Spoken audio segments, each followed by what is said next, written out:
Dua Lipa, and it's that time of the week once again. Welcome to the Departure Lounge YouTube channel with your host, Tom Whittle, your ticket to the home of the fantastic quiz, Quizness Jet, the brilliant Battle of the Liveries, and the manic Model Mania. Sit back, relax, and enjoy the flight, okay? Welcome to the Departure Lounge, where dreams take flight. On this YouTube channel, we're gonna rock the night with Quizness Jet. We'll challenge your wit and your brain. Model Mania brings the beauty, it's a fashion hurricane. Battle of the Liveries, the skies are painted gold. We'll take you on a journey, let the battles unfold. And in our live streams, we'll break down the walls, question the norm, and have a damn good ball. Come on down to the Departure Lounge, where we're free, we'll entertain and inspire. Just you wait and see, from Quizness Jet to Model Mania. We'll make you shout in the Battle of the Liveries. We'll never back down.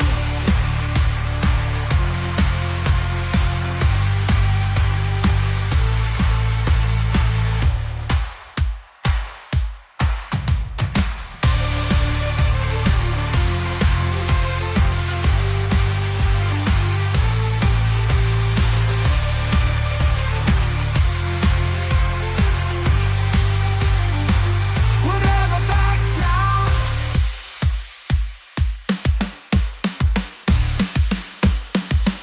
Battle of the Liveries, the skies are painted gold. We'll take you on a journey, let the battles unfold. And in our live streams, we'll break down the walls, question the norm, and have a damn good ball.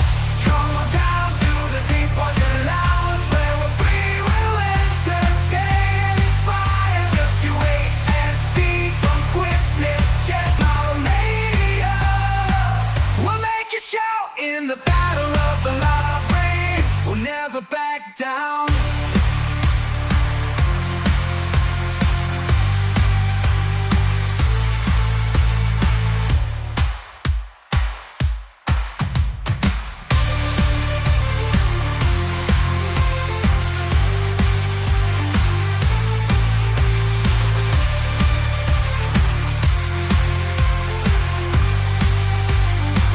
We'll never back down. If you give me five, give me that much at a time. Ladies and gentlemen, it's time for Battle of the Liveries.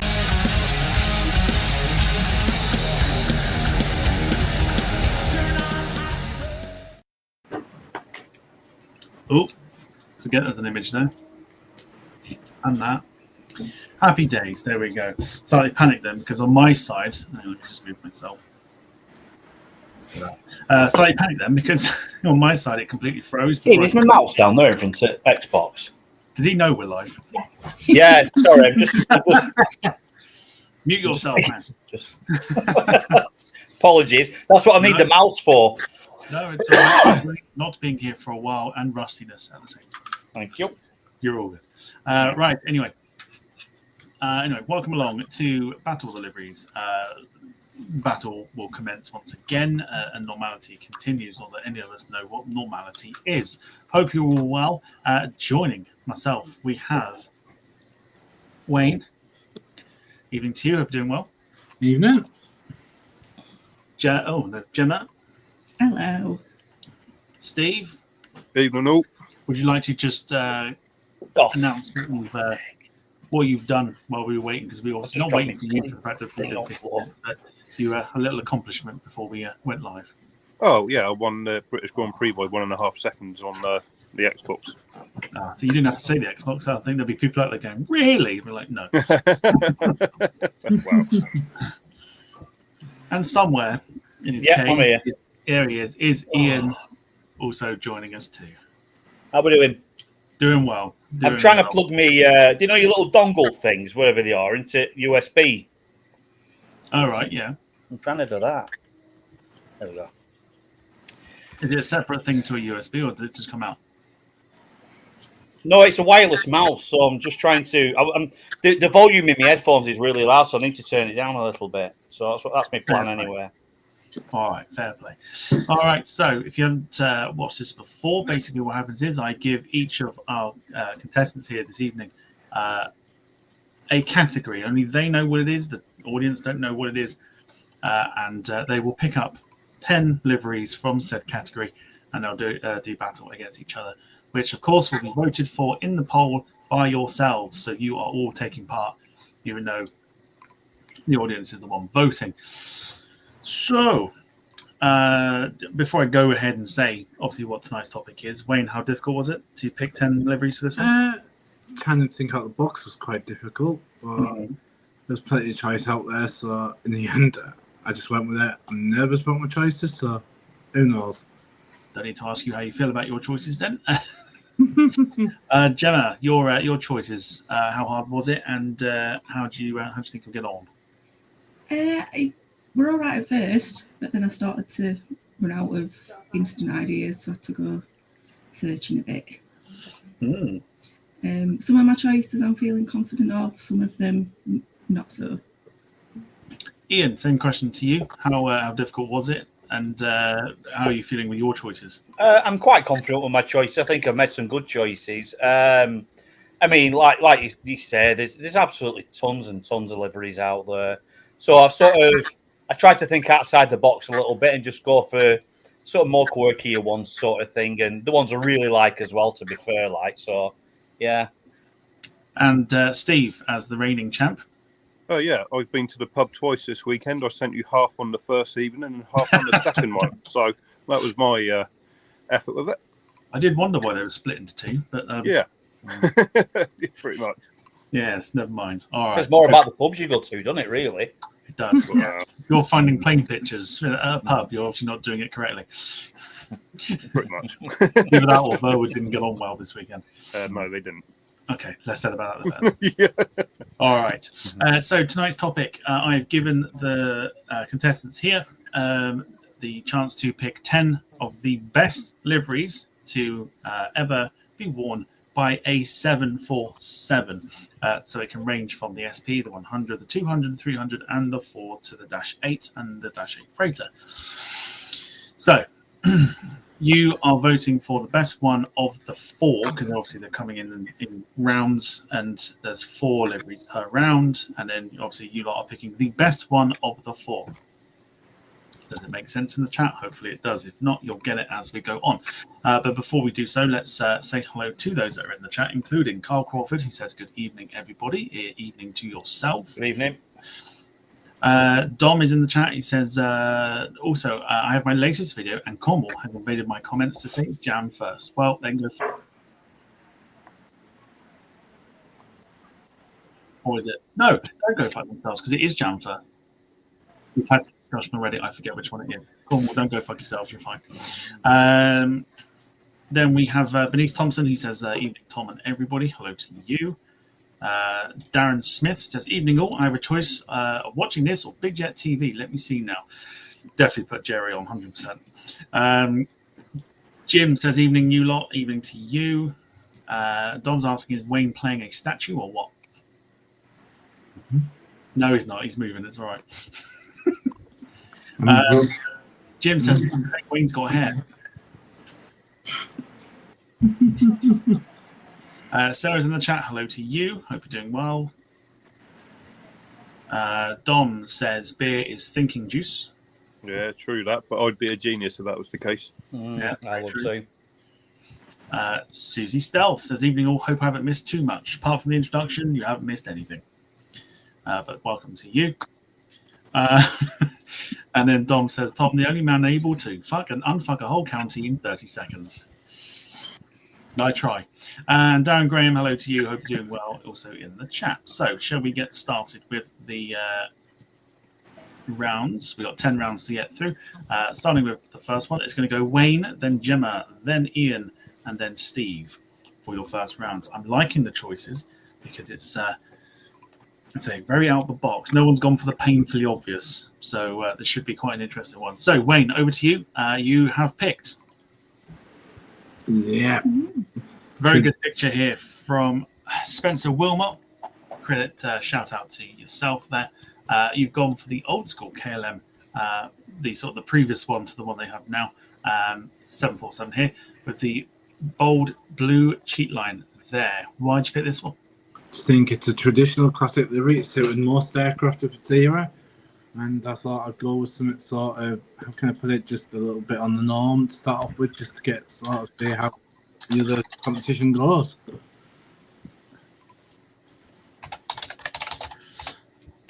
So you're voting for the best of the 4 that you're about to see in the first round, and then the same for the second and third and fourth, whatever else. So let's just put Wayne with that one there. Right, go around the room. It's a strong start, I must admit. But Steve, first opinions on this one? Yeah, no, I can't complain about it. It's well worn on the 747, so it's a solid choice. I'd like to sit and criticise it, but I can't. Ian? Yeah, it is. It is a classic livery, isn't it? It's got that big blue cheat line down outside, and it's classic KLM as well, isn't it? So proper classic. Yeah, it looks really smart. That. Yeah, I'm impressed with that. Yeah, I do like that. I do like that a lot. Obviously, the current one is not too bad either, but yeah, this is quite smart. Gemma? Yeah, I like it. I think the KLM livery looks good on no matter what it's on. So strong start. Strong start all round. Also, get your thoughts in as well as the liveries come up on the chat as well. Obviously, because while the voting's happening, we'll read out your thoughts. All right. Wayne going in strong with KLM. Up next is Gemma. Gone for the Pokemon theme. One of many that All Nippon Airways have, but you've gone for this one first on the 747-400D for domestic. Why'd you pick this one? I just think it looks good. Obviously, I'm quite a big Pokemon fan. Still gutted that I never got to fly on that 777 that's actually in Heathrow today. Yeah, I think it's still got your ANA livery, so even though it doesn't say ANA on it, you can still got an idea of who it is. And I do like the Pokeballs that's on the engines as well. So another strong start if you're into your Pokemon. Then yeah, you'll like this one. Wayne, thoughts? Looks like a Chinese kid's just gone mad and slapped all his Pokemon stickers on the side of a 747 that was parked up too close to a housing estate.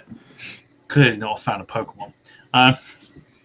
It's that the one that's just too random where how this just placed, and it's just messy, and it just honestly looks like it's got bored his Pokemon stickers and went, there's me model 747. I'll stick it on them. I don't mind it so much. It's quite fun, really. And of course, I'm a big fan of it because it's the original Pokemon, not the thousands they brought out afterwards, which was completely unnecessary for me. But this will always remind me of the era of the Game Boy Color. But yes, Steve. Yeah, no, I'll be honest. Pokemon sort of passed me by a little bit. So, like, I'm sure if you're into it, it's fantastic, and you kind of really kind of enjoy it. But obviously, not really knowing too much about it, I can't really associate with the characters to be able to judge it in that sense, to be honest. But as a standalone, it's probably a little bit busy for my liking, if I'm being honest. I like the comment coming in just now from Susie Stahl saying, "Should we be worried that Jigglypuff is near the captain?" That's one. If you know your Pokemon, you'll get it. If you don't, then that's going to go straight over your head. Ian. Yeah, I agree with Wayne. What Wayne says, it's like someone's got a toy 747 and stuck all these stickers all over it because he had no room left on his bedroom wall or whatever.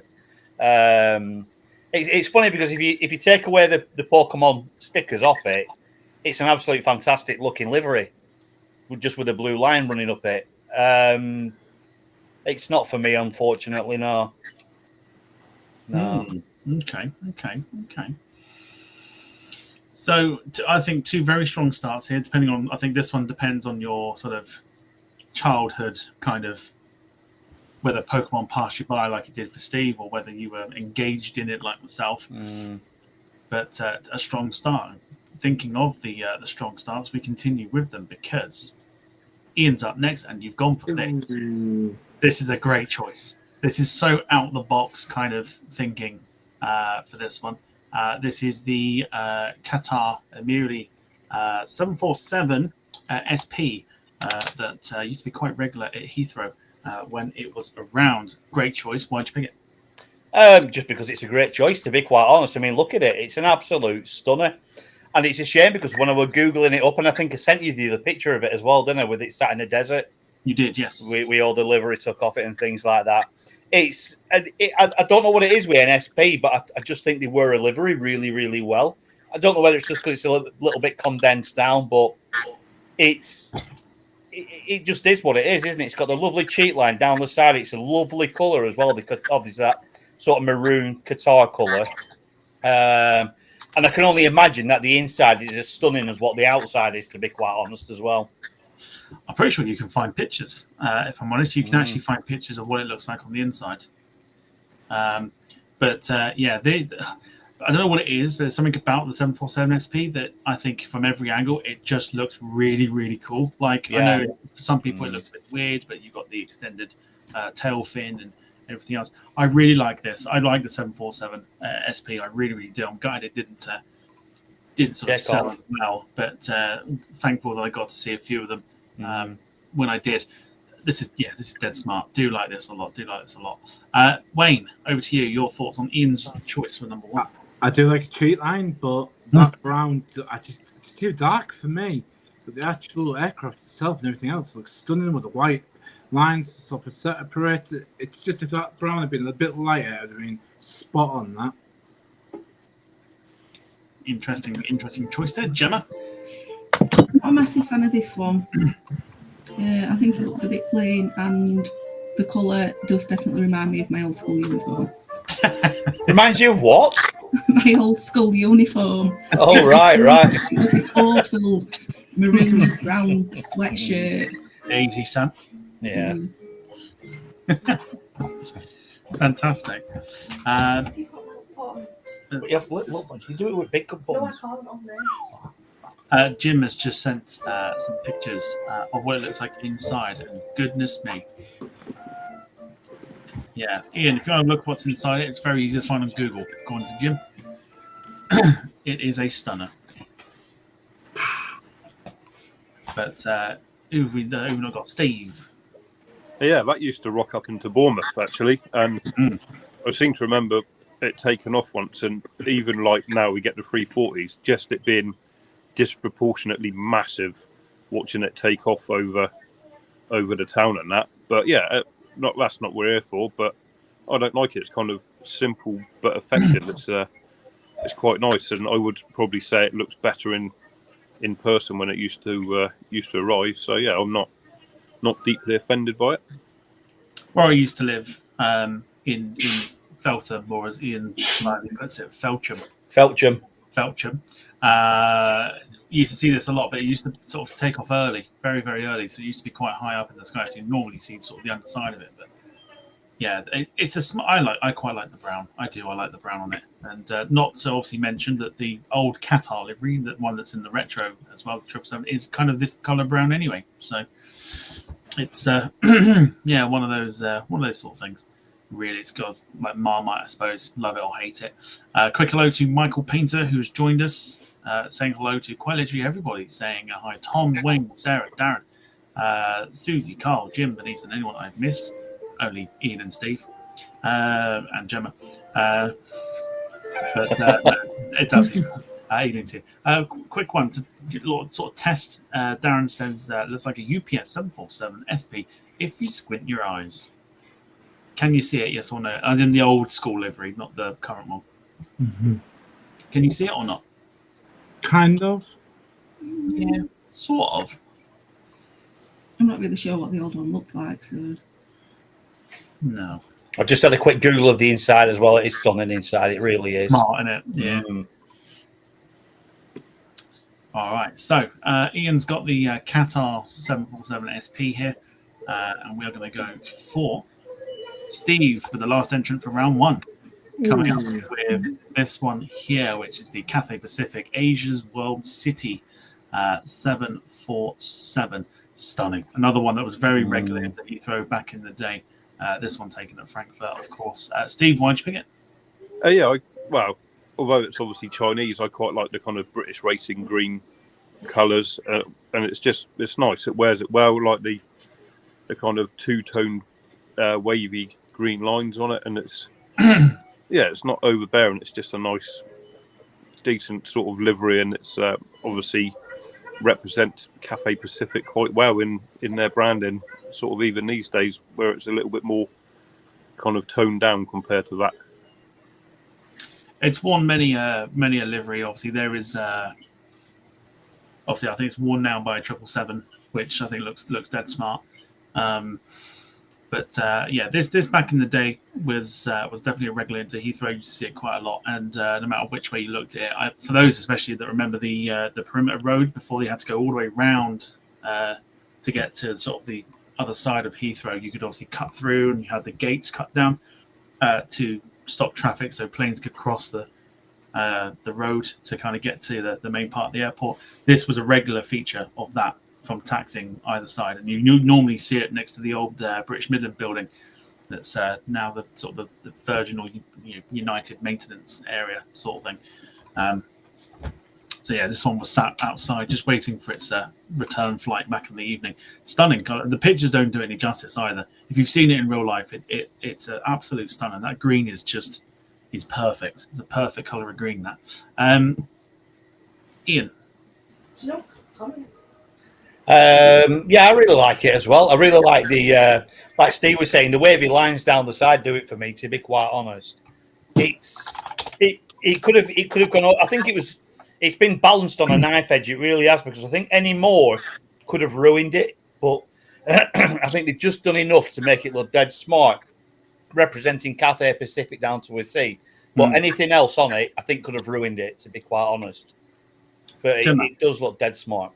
Yeah, I like the colours. It's it's better with the wavy line, so it's not just the solid block of colour all the way through. Wayne? Very, very strong start.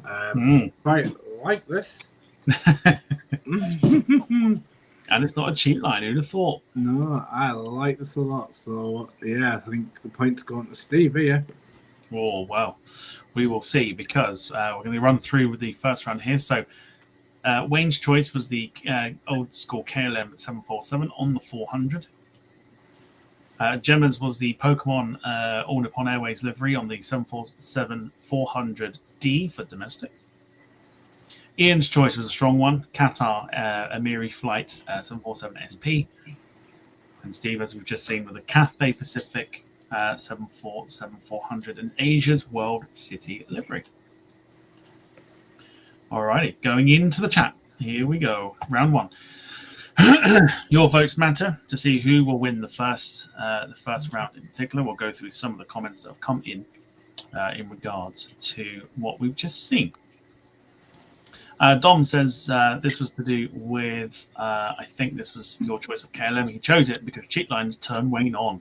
We have previous on this. In regards to the Pokemon one, Jim says how to ruin the Queen. Carl says it's colourful but not a fan.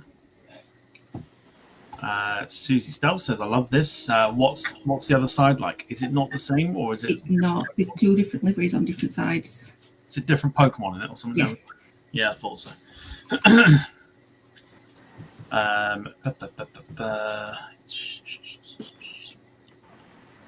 Darren on the Qatar one says looked better as Pan Am. I think the aircraft belonged to Pan Am before, maybe, or something. I think that's probably what he's talking about there.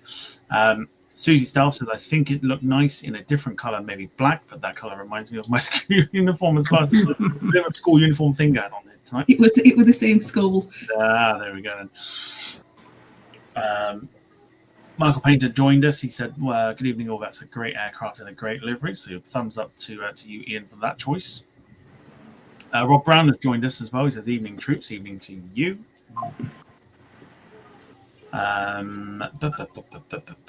Whilst we were squinting to see if it was a UPS colour scheme on the Qatar one, Darren says, you need gin and tonic. That helps. Didn't realise we needed that as well, but there you go. And yeah, Darren giving us the registration, November 539 Papa Alpha.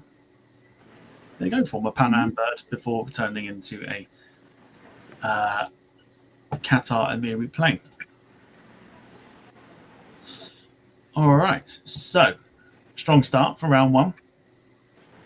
Looking close, but we'll end round one there, and the first point goes to Steve, 41% of the vote. Wayne, 33. Ian, 16. And Gemma with 8%. So, point 1 to Steve, our reigning champion as it stands. Well done, you. Really. Well done, Steve. Thanks, mate. So I just pack up and go now for my next one. Oh, plenty of points. Plenty of points to play for. Right. So we're going to go for Steve, then Gemma, then Wayne, then Ian at the end.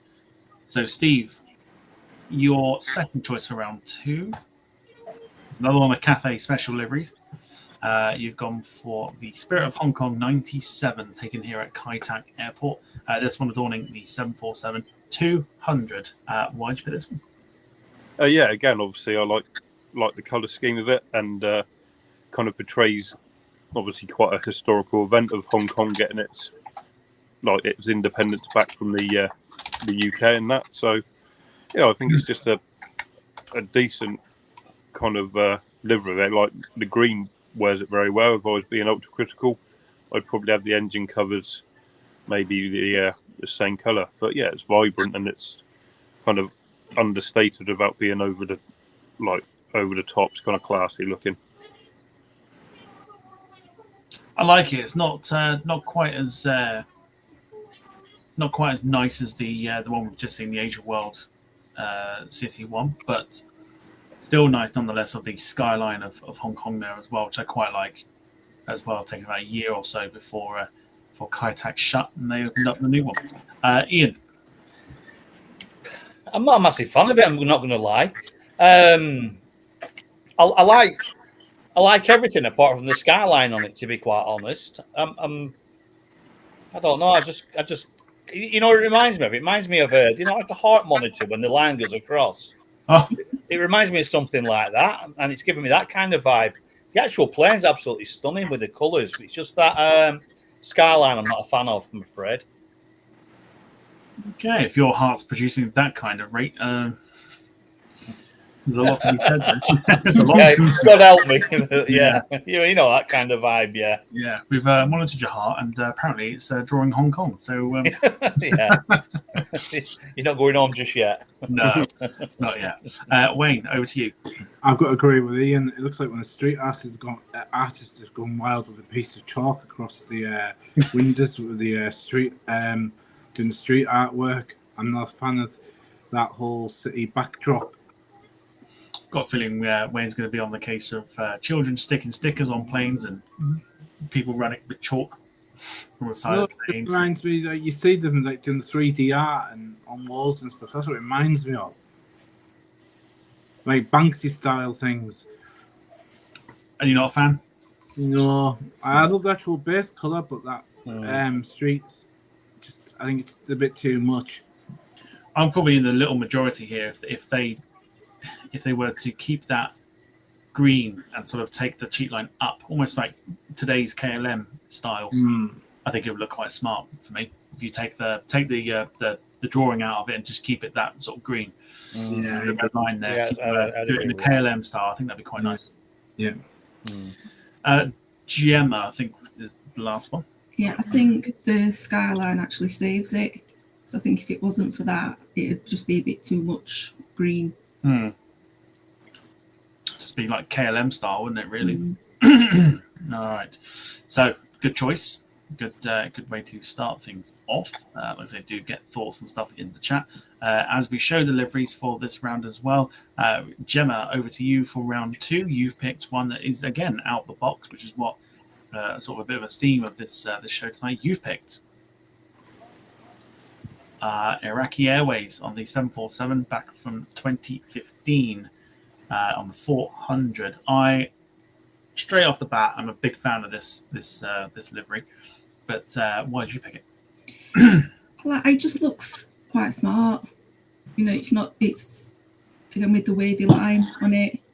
It just kind of gives it that little bit of an edge, and the airline logo just seems to fit perfectly under the top windows. The greens as well, I think, do it for me. I think that's the perfect sort of tones of green. You've got that sort of darker shade of green as well. It's being complemented by the lighter green there as well. It's nice and clean as well. Dead smart. Yeah, dead smart. This I do like this a lot.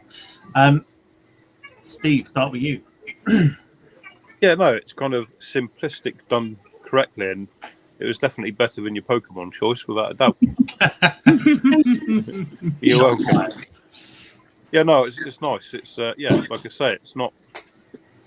They've just done it nice and subtle, and it works as a result. Wayne. It gives me Saudi vibes, doesn't it? It's that sort of part of the world. It's nicely done. It's not offensive.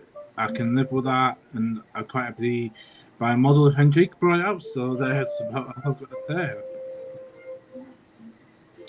I've just worked out why my chat weren't working properly. It's decided not to work, which is no good. So I wonder if refreshing the page is going to help me or not. But then I will disappear out the stream. So okay, all right. We'll keep going somehow.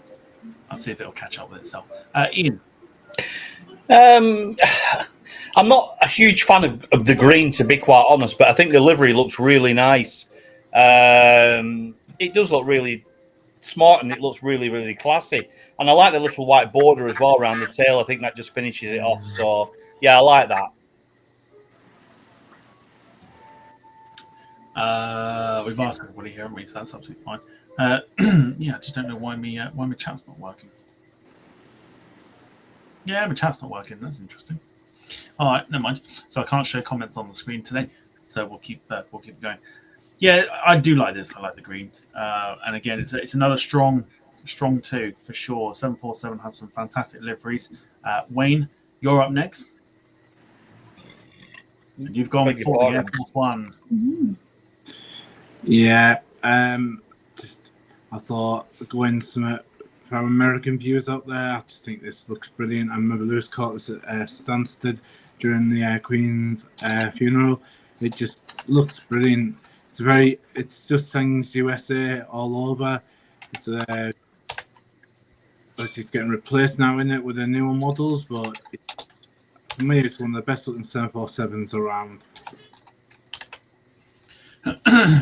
And I think this one's an interesting one. I've seen this in person as well during the G7 summit down in Cornwall. I do think it's quite smart because it's constantly polished up and everything else. So it's got to look its absolute best. I think the chrome adds something fantastic to it as well. And of course, it's a classic 747 as well, so you can't really go wrong. Can't go wrong with it, really. But yeah, I quite like it. I was not the biggest fan of what was originally proposed as the replacement livery for it, which was like that sort of black and red sort of color scheme, which I thought was a bit naff, really. So I'm quite glad that they've decided to bin that and try and keep this one, which we'll see on the 747-8 when that gets sorted. But it's a good strong choice, this one as well. Some very good choices. Gemma. Yeah, it's all right. It looks nice and fresh. I think the colours sort of remind me a bit like toothpaste and mouthwash. I've got a thing with liveries at the moment with toothpaste. I'm pretty sure Colgate's getting mentioned quite a few times. I can't think which livery it is, though, that got mentioned before. But yeah, I know what you mean. It's got that sort of Listerine sort of look to it. But yes, it is a good shout. It's a good shout, and again, if you see it in person, I think the pictures again don't do it justice. Steve. Yeah, you'd probably have to say worldwide it's the most famous 747 of them all, wouldn't you? So on that basis, it's got kind of iconic world status. So that kind of obviously ups its points a little bit because it's so recognisable as what it is. But as a livery, Oh, shite. Awful. oh dear. No, it's all right. It's like Wayne said, it's very American, which obviously it needs to be. But Yeah. I don't know. Maybe if it had a bit more of a splash of red on it, then it might kind of work a little bit nicer, I would say, in my view. I might just test the refreshing. Not now, but I'll do it during the polls and stuff. I might disappear and come back and just hope the chat works because can't flick between two windows. It's too much effort for me. Ian. Yeah, we're going to say exactly the same as what Steve just said then about it could do a splash of red in it. Now, for me, it's quite a subtle livery. It's obviously it's really, really nice and what have you. But when you think of Americans, you're looking at, is it the is it the Southwest 737, the one with the American flag livery on it? Oh yes, yeah. You'd imagine just that looking like that because that's how Americans are, aren't they? You know, that sort of bold and brash, but it's quite subtle. Like Steve says, it needs a splash of red in it, but apart from that, it's a nice looking plane. It really is. It's a nice livery. Yeah, well, definitely one of the famous 747s, if not the most famous 747 that is in existence at the moment. But we have got one more to get through, and then round 2 opens up, and it's you, Ian. With the home colours or house colours of Boeing on the 747-8 Intercontinental, as it was called back at the time, for the passengers version. I like this a lot. Like the red. It's different to the blue and very, very smart. But why did you pick it? Pretty much the same reason, to be quite honest. I've always liked the Boeing house livery, and it always sits well on no matter which plane or whichever house livery they, over the years and what have you. They've always made a nice livery, and it's always sat well on pretty much all their aircraft. And I think this one's, specifically on the Dash 8, it just makes it stand out a little bit more and makes it look a little bit more of something. What it wants to be. Unfortunately, it's not going to be, but I just love the livery on it. They did do a blue one as well, I think, didn't they? Yeah, they did. They've had some fascinating liveries over the years. Yeah, to promote their aircraft and stuff like that. Obviously, it goes back to the stripy liveries they'd had on the 757 and everything else like that, 767s. Then you had that was smart as well. Very smart.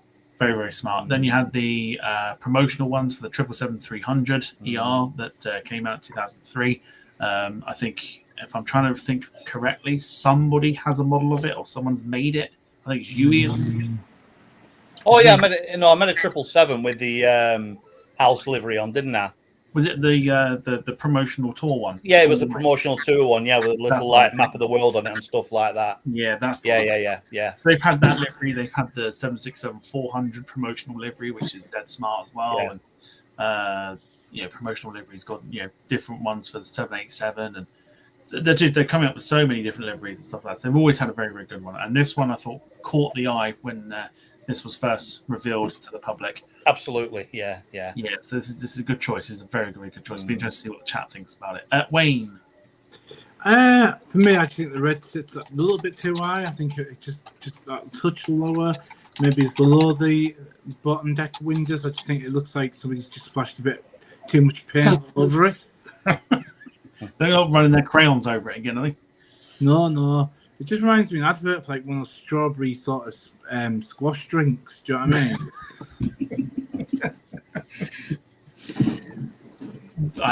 I've no words. I have no words. Ribena, basically, is what this is. I just think that red just sits a little bit too high. If it was just below maybe the bottom deck, it'd suit it better. Okay, interesting. Gemma. I think the colours don't do it for me. The livery itself, quite good. I've got a model of the Dreamliner in the blue livery, and I think it looks much better in the blue livery than it does in the red.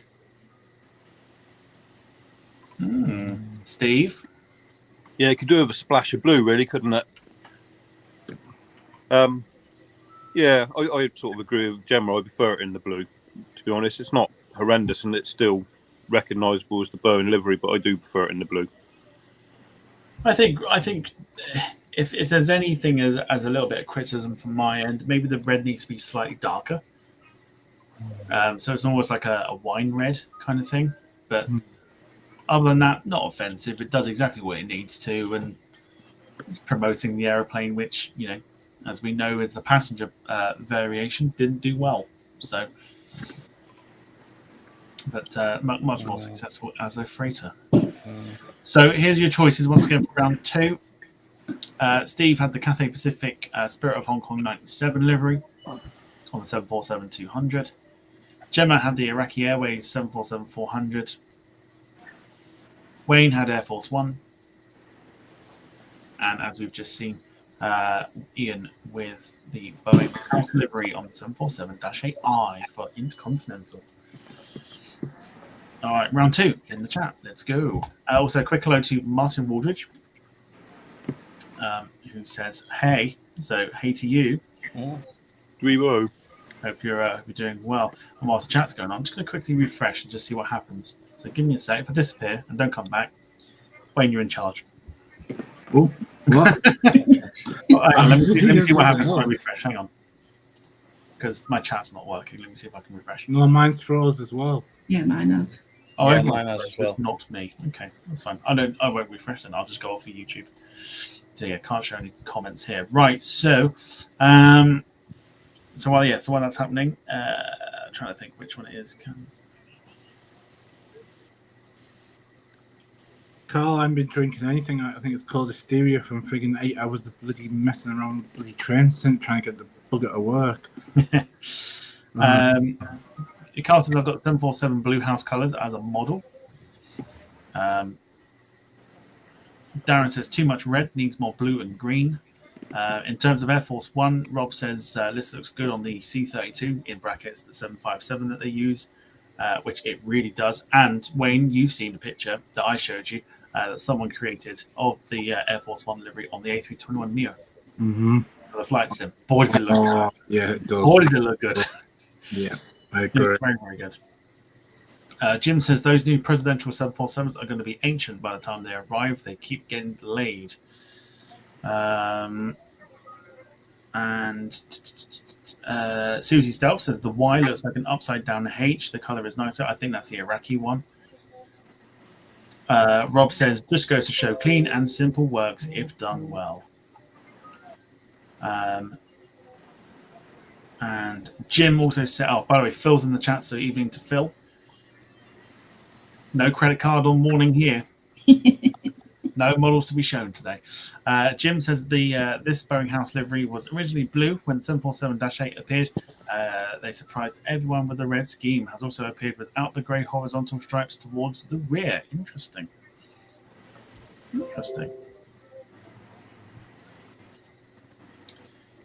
Okie dokie. Martin says Lord Dweeb. Yeah, he is. Arise, Lord Dweeb. He got the brains. I got nothing. Don't, as Jess Glynn said, don't be too hard on yourself. Yeah. I had to think of the song title. Then I don't think that even is what it is. But never mind. Otherwise, let's end the poll there. We've got 11 votes in there, so thanking you. And the point for round 2 goes to Gemma, 36%, Wayne 27, Steve 18, and Ian 18 as well. Thank you, everybody. I'm getting robbed vibes here. Jesus. This time yet, Wayne, trust me. Aye. Okie dokie. So let's get rid of 1, 2, 3, and 4. We are going to go for round 3. Wayne, then Steve, then Gemma, then Ian at the end. Wayne, you're up first. Round 3 kicks off with this one. Air Pacific 747-400 in the very, very nice Fiji-style livery. This is, of course, their proper livery that I think is just absolutely stunning. But why did you pick it? I just think I love the colours. It's just got them rainbow sort of vibe colours on it, really.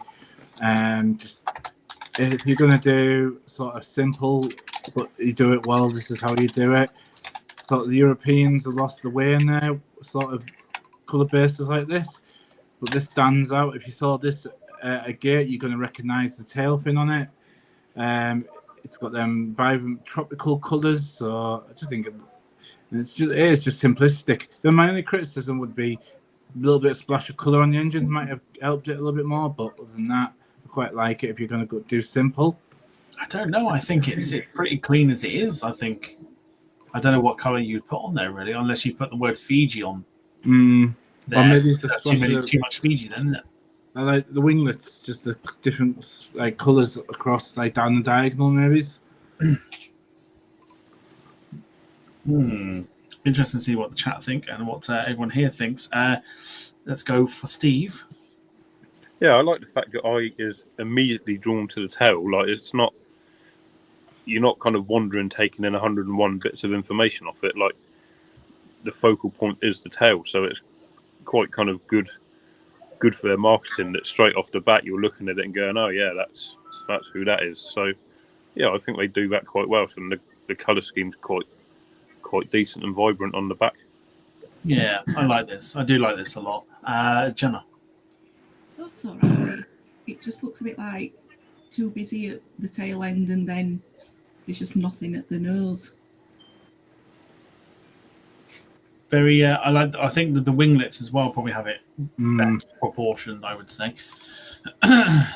Ian. I think if you rubbed out the word Air Pacific and put Jet 2 Holidays on it, I don't think you'd be far off, would you, to be quite honest? So glad you said rubbed out Jet 2. Rubbed out Air Pacific and put Jet 2 Holidays on. Yeah, I'm so glad you said, yeah. It's just a bit garish for me, to be quite honest. Nothing wrong with it. It's like Steve said, it draws your eye straight to the tail, doesn't it? And you know exactly what it is. But, yeah, it's all right. It's just not my cup of tea, I'm afraid. Okay. So Air Pacific 747-400s. This one, well, this aircraft is an example of the ex-Singapore ones. I know this offhand because I'm a fucking nerd. But here comes number 2 for this round, which is Steve. And your choice is this, the very old school classic Air Canada livery from sort of the 80s. Why'd you pick this one? Well, you just said it for me. It's a classic, isn't it? It's got the cheek line everyone loves. It kind of screams 80 and probably the end of the golden era of aviation, wasn't it? And then, yeah, just the silver like underneath silver engines and all that. And it's just a nice kind of blend of doing everything right without being massively over the top. And if they brought that back as a retro on one of their Dreamliners or 777s or something, that would look pretty decent as well, to be fair, I would suggest. Wayne, what about you? Absolute beauty. I like it a lot. I think Steve's done really, really well here. I can't say a bad word about it. It just screams just class. It screams quality airline. And Gemma. Yeah, nothing bad to say about this one. Looks pretty smart. I mean, you've got your engine colours that match, the bottom bit of the plane. That fits in quite well. Screaming as a 747-100 to me, just purely for the fact that it's a chrome engines there. But yeah, very nice. This one, very, very good choice, going in strong. Once again, Gemma, this is now you for round 3. Going in with another Pokemon. Yeah, again, like the first one, just a big, massive fan of these liveries. I don't really know what much more I can say. It's Pokemon, that's all that matters. Yeah. All right, so you lot have seen the first one, and we'll see what you think about the second one. Steve? Yeah, no, unfortunately, like I said previously, the Pokemon era went over my head ever so slightly. The only thing I would say is, for me, it would look better if the is it blue or green, what turquoisey color stretched all the way, and the characters were on the top of that. Like the white kind of doesn't really enhance it in the middle for me. Okay. Wayne. It looks like the kid's got all the white paint this time, as well as the stickers. There's a theme going on here. Yeah, I'm sorry, but it doesn't do anything for me, as I said before. Just stickers slapped on a bit of white paint, on a bit of green, just randomly put. It's awful. Sorry, Gemma. That's all right. It's just doesn't know. I don't know. It just, if you're gonna do Pokemon, I actually prefer the modern one. It looks cleaner. That just looks like, honestly, kids got bored. And just a bit of white paint. Need some stickers. There we go. There's another model ruined. Yahtzee. Ian. I think it looks a bit more organised than the last one, to be quite honest. I do like the base colours, the blue and the whites and what have you. And I don't know why, but it just looks a little bit neater and a little bit tidier than the first one what Gemma showed. It don't look as disorganised. So, it's still not my cup of tea, but it's better than the last one. Okay. And then lastly, Ian, your pick for round 3, and you've given me sort of both perspectives of this one. Yeah, it's the cutaway cargo looks. And Yes. I mean, the cargo looks livery, whichever livery they chose, is absolutely fantastic anyway. But I always like the cutaway one. I like the model of the cutaway cargo looks one. And I think it's, it's just a little bit of playfulness by them and shows what they can do sort of thing. So, yeah, it looks smart. Yeah, this one, those of a Cargo Lux fan persuasion. Have they repainted this now? I couldn't tell you. I wouldn't be surprised, to be honest. I'm pretty sure there was something. Something's ringing a bell. Yeah, I think they faded really bad, didn't they? Yeah. Something's ringing a bell, like they've repainted it recently or something like that, or it's no longer in the air, unless I'm wrong about that. Someone will probably try and correct me. Thank you, Rob. There you go. Cutaway livery gone, but not forgotten. Back in standard livery now. So there you go. Gemma, your thoughts? Yeah, I like this one. It just seems like quite a fun livery to have. Yeah, fun. It's that sort of, I say, it's a fun way of looking at what's behind the aircraft, if you know what I mean. So I don't mind this one at all. This is quite nice. And of course, again, am I thinking correct, Ian? You've got a FXE model of this type thing. I did a Revell one. Yeah, it wasn't the cutaway one. No, that's the standard one. Yeah, it's just that one. Who am I thinking that's done that then? Can't think. It'll come to me, I'm sure. Wayne. If you're going to do playfulness, this is how you do it. I quite like this one compared to the others that we've had in this style of livery. So I can't really say a lot about it. Its cargo looks wasn't not to like about it. Kids didn't go crazy with their stickers on this one? No, I just think if you're going to do playfulness, I think this is how you do it. And Steve. Yeah, I'd quite like to see Ian do it on his DPD wagon with buckets of spades for Blackpool Pier and can of Red Bull on the seat, and that'd be class. That'd be quite cool, wouldn't it? Yeah. DPD cutaway, quite like that. Yeah. Ian asleep in a lay-by somewhere at lunchtime.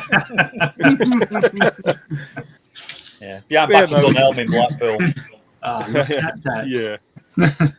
Yeah, no, it's right. It's almost educational. If there's young children at the airport looking at it, they could see obviously the internals without being able to see the internals. So yeah, it probably serves a little bit of an educational purpose as well. So it's not terrible. Rob Brown coming in with some information here. It says, was also used to celebrate 45 years of the airline, was designed by a Belgian artist who supposedly also worked on the Tintin illustrations. There you go, there's info there. Yeah. All right, so here's round 3 then. So Wayne had Air Pacific, and the very colourful colour scheme with the 747-400. Steve, 747-100 in the classic 747, Air Canada livery. Gemma with Pokemon, because you've got to catch them all.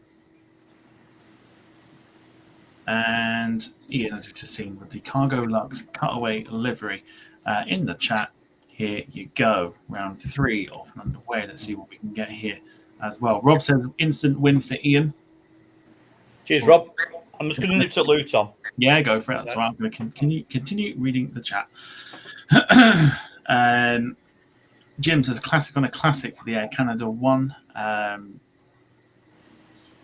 Carl says absolutely awesome, classic looking, very tidy livery for the for Air Canada. Susie Stealth says that looks scattered and busy to me for Cargo Lux. She also said Pokemon and a water park for your Pokemon one there, Gemma. For the Fiji one, Carl says maybe move Fiji from the front to the engines. I think it'd be too much though. That'll be too much Fiji, I think. And Phil says maybe no models today, but I bet there's a few ideas brewing. There's always ideas brewing. Yes. Get those pound sign emojis in the chat. Yeah, that's it. Get them in there. All right.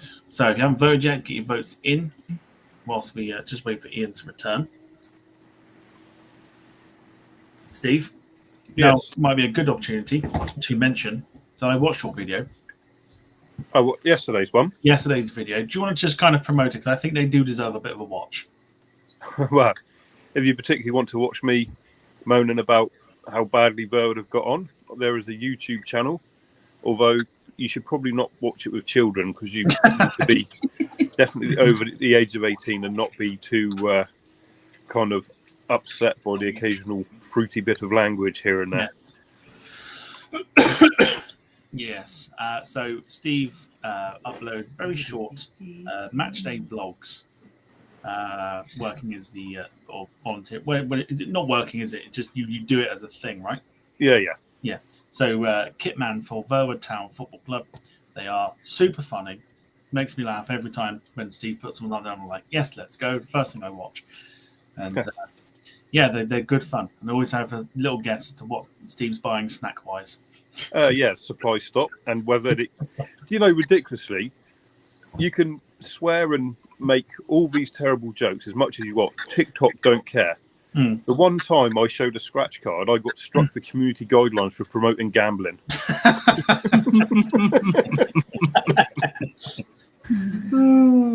Which, yeah, say gamble responsibly or something.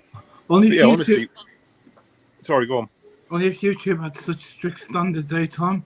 Oh, Yeah. But yeah, they're so close to the win. But yeah, that was the one thing I got in trouble for, promoting gambling on a scratch card. you can show a scratch card, but you can get done for it. But you film someone out your window, it's a totally different story. Well, Oh no, there's evidence of that on YouTube. Jim says fruity bits of language. Won't be fucking watching that then. Load of fucking swearing. No fucking. Righto, Jim. Love that. Right, let's end the poll there. And point 3 goes to Steve with the Air Canada 45%, Wayne 18%, Gemma 18%, and Ian 18% as well. So a tie for second place. There's a theme here. There's a theme here going tonight. I'm done. See ya. Well done. Right, so let's get round 4. Is there a bonus point for consistency? Because I think I've got that at the moment. You're doing well with consistency, I won't lie. All right, so round 4 coming up now. So, Ian, you're up first. Then we have Gemma. Then Wayne, then Steve. So, Ian, over to you. You go on for this one.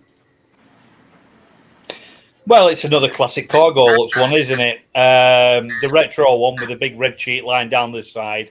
It just looks really... I think it's because it's on a freighter as well. It just looks really smart, doesn't it? It's an absolute classic looking 747. It's very smart with that sort of... It's, again, that sort of clean Yeah. no missing sort of. Yeah, you know, looks really red neat and line. tidy. Yeah, Mm. bang tidy. Bang tidy. Yeah, no, I like this a lot. I do. I like this a lot. And seeing as we're on about the whole model thing, I'm actually after one of these. I just haven't found one yet, or had the time to kind of look for one. Even though NG. Yes, if you're listening, NG, please make this right. So yeah, very classy looking livery here. One of the retro sort of ones that celebrate. I think it's the airlines. How long is it? I think it was 50 years that one, weren't it? 50th. Yeah, I'm sure it's the 50th. Again, the Cargo Lux diehards will correct me. Steve, your thoughts on Ian's pick? Yeah, to be fair, it's not often you associate Ian and Class together, and he's managed it here. So well Yeah, done, mate. cheers, Steve. Wow. Talk Yeah, about no, kicking bloody Swedes. No, I like the two-tone. Any aircraft that's two-toned on a cheap line is good by me. So yeah, you've done all right there, Ian. To be fair. Cheers, pal. Yeah, lovely. Wayne, over to you. I like it a lot. Like this a lot. Retro cheat line. It's got everything going for it. Really, really strong choice by Ian. Nice one. Gemma. Yeah, very good choice. I do like this one. It looks very, very smart. Yeah, good one. It's a very, very nice one, this one. So we'll see how well that does in a second, because Gemma, you have picked bit of a theme going on here, but you've picked Cargo Lux as well, but you've gone for Not Without My Mask. Yeah, I just think it's quite a good livery, and obviously with the mask for the reasons at the time during COVID and everything, it just seems to look. It's not too overpowering, but it does look really, really good, I think. This will be interesting going up against the retro. Very, very interesting going up against retro. Ian, seeing as you picked the retro, what do you think? It was sort of on the short list. It's the classic Cargo Lux livery, isn't it? I was never a fan of the mask at the front of it, to be quite honest. But I do love a Cargo Lux 747. I just think they look amazing. They really do. So yeah, massive, strong choice. Yeah. Steve. Yeah, like obviously that time was a bad time, so it kind of gave a little bit of almost light-heartedness to the to see something like that kind of just broke up the kind of doom and gloom of the place. So in that regard, it did it very well, and obviously the Cargo Lux like standard livery behind it is actually very kind of decent as well. Yeah, weren't the only airline to do it. Garuda Indonesia did it. I'm trying to think of any other airlines off the top of my head. That's the only one I can think of. Arriva and a few train companies did it with their vehicles. Yeah, train company did it. Yeah, train companies did it as well. Can't think who else done it as an airline. Do get them in the chat if you can think of one. Wayne, over to you. It's obviously highlighting the series issue at the time. I'm just not a fan of that blue stuck over it. Looks like it's flew through someone's washing line and someone's knickers stuck to the front of it. But other than that, I like it. It's a mask, Wayne. It's a mask. I know, but it just looks like it's the way it's plastered on. It's like it hit it at force, and it's like somebody's doing extra large knickers or something that just stuck to it. I don't know. That's the only thing for me. It's underpants slingshot. Yeah. Especially with like the white coming up the side of it, it just looks like it just wants to launch at any moment. Oh dear. Kalita had a mask livery too. Thank you, Rob. Didn't think about that one. I think we've gone through everybody with this one. Have we? I believe we have. Unless I'm missing one. Steve, have we gone for you for this? Don't think so. Go for it anyway. Yeah. Okay, cool. Sorry, mate. Yeah, no, I don't think we have. No. All right. Do you want to have a say on it or no? Oh, no, I did. This one, yeah. Sorry, I did. Oh, you did for this one, right? I said it was light-hearted because of the yeah. the time. Yeah. Yeah, no, that's right. That's cool. All right, over to you, to Wayne, and here is your pick of one that I don't think many people realise was actually in their fleet. The American chrome livery, 747-100s. A bit of chrome. When there was a bit of chrome, I saw the model of this a couple of weeks ago. I was like, oh, that looks good.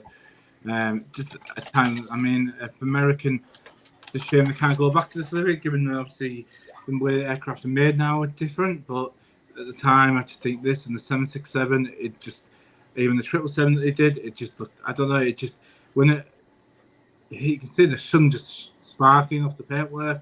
It just looks clean. It's, I don't know. It just sings American, doesn't it? Really, in the way it's sort of put together with the cheat line and the American sort of style colours. So yeah, for me, I like this a lot. One that again, not many people knew that American had in their fleet. They were only around for a very, very short time. But I don't know. I think this suits 747 really well, really, really well. As much as the other aircraft that obviously wore it from the years that it was in service, I think it wears very well on the 747, including the SP as well. As Ian was saying earlier about the SP wearing all the liveries correctly, sort of thing, and looking very, very nice. We'll go to you, Ian, for Wayne's choice. I think, well, it's a good solid choice, and it's more American for me than Air Force One, to be quite honest. If that was Air Force One, take the AA off the tail and stick the big American flag on it, then that would scream American to me a lot more than Air Force One. You can't fault it, can you? It's proper. It really takes you back to 1950s and 60s diners and stuff like that. What they had in America, the big shiny diners, what they used to eat out of, and things like that. Yeah, it takes you back to that era, doesn't it? Yeah, it's a really stunning looking plane. Steve. Yeah, no, I've always loved the chrome on American. I'll be honest, because I've not seen it, it's sort of taken me aback, and it almost feels a bit weird to see it on something that isn't like the usual. It's not a criticism, but it just because never seen it before. It's a bit kind of like, I don't know if it quite feels right for me, but I do love the American chrome, to be honest. Yeah, these were used as passenger, but then they were also used as freighter aircraft as well. They had a very short, for a short time, American cargo, so known as American freighter, and they were used as freighters to do some cargo runs for America, for American. Again, that in itself is weird because you don't associate American Airlines now with cargo runs, but yeah, they had a freighter 747 with American in red and freighter in blue, so almost like the AA at the top there, American in red and freighter in blue. Looks really, really nice. Really, really nice. If you haven't seen it, have a quick Google. Gemma.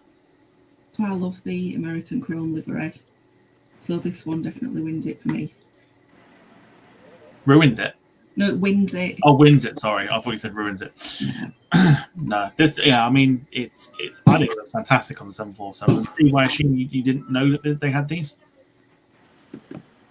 No, I didn't know they'd got them. No. Yeah, these again for a very, very, very short time, but it looks like an excellent choice up front. Steve, over to you for your pick for round 4, which is this one. Yeah, anything with a tiger on its face has got to be good, isn't it? That's pretty much my feeling on that. But yeah, the back of it's quite kind of nice with the broken up red and the red engines. But yeah, obviously the selling point is the fact it's got a fluffy little face on it. So this is the Rossi 747. I believe they inherited this from Transaero because the Transaero 747 had the line on the front. And I think this was the plane that literally went across to Rossiya. Yeah, it's a funky livery. The detail on the line as well, I think, is excellent. Or tiger, I think it's tiger in it. Yeah. The detail on the tiger is absolutely fantastic as well. So I do like this. Do like this a lot. Wayne. I had this actually on my list and I didn't put it down. In the end, it was some that chrome instead, actually. So I like this a lot. I saw it and I was like, oh, that looks really good. I think it's just been released on one of the Transport Fever games that I play. as a mod, so that's where I got the idea from. Very, very good choice by Steve. Gemma. Yeah, very good choice. I nearly put this one down myself. The one I quite like, it looks quite fun at the front, and the pattern at the back looks quite good as well. Ian. I can't see the point of it. I'm not going to lie. Take away the tiger's face from the front, and the plane's nice. It's got a lovely livery on it and everything. But what's the point of it?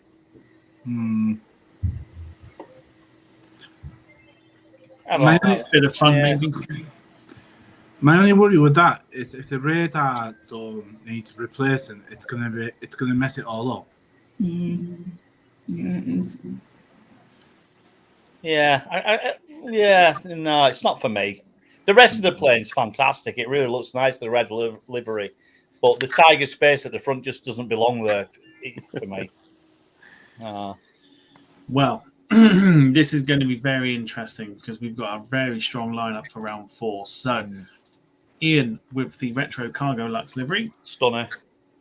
Boo. Gemma with the not my mask, or not without my mask, cargo Lux livery on the 747-8. Wayne with the American Chrome, which everyone seems to love, on the 747-100. And as we've just seen, Steve with the Rossiya Tiger livery on the 747-400.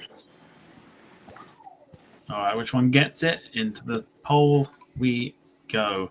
Good luck, because I do not envy anyone trying to vote for this one. Martin Woodridge says the Tiger should have been on Air Asia, maybe. Or on a Tiger Moth. But yeah. David, evening to you, David Bone, says, imagine how scary that would be if you were an antelope. So, some of the things that goes through that man's head, I mean. Yeah. Rob says, for the American, prefer the DC-10 and 767 American Chrome livery, if I'm being honest. And Darren giving us some information. American Airlines had around 24 747-100s, of which some were freighters. It's just thanks to us doing Model Mania that I saw it, Tom, to be honest with you. Otherwise, I wouldn't have known about it myself. So, it shows you, doesn't it? It does. It does indeed. Rob says, wasn't the new Air Force One not destined for Trans-Aero originally? I think it was. Trans-Aero ordered some 747-8s, and then obviously they went under, and the order was then cancelled. And Carl says, it's going to be a hard one to vote for. So good luck. I do not envy you at all. Phil says, does anyone fancy a bowl of Frosties right now? Oh dear. All right, we'll leave it till we reach the 2-minute mark for any votes. So what was the reason it had the tiger painted at the front? Well, Trans-Aero had it originally. Right. That's where the aircraft came from, and then it went over to Rossiya. What the reasoning was, I don't know.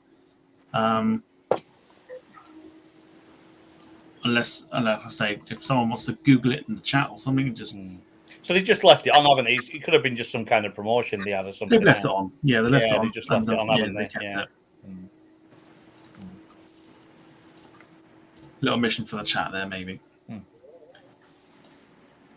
Right. Let's end it there. Just give me a second.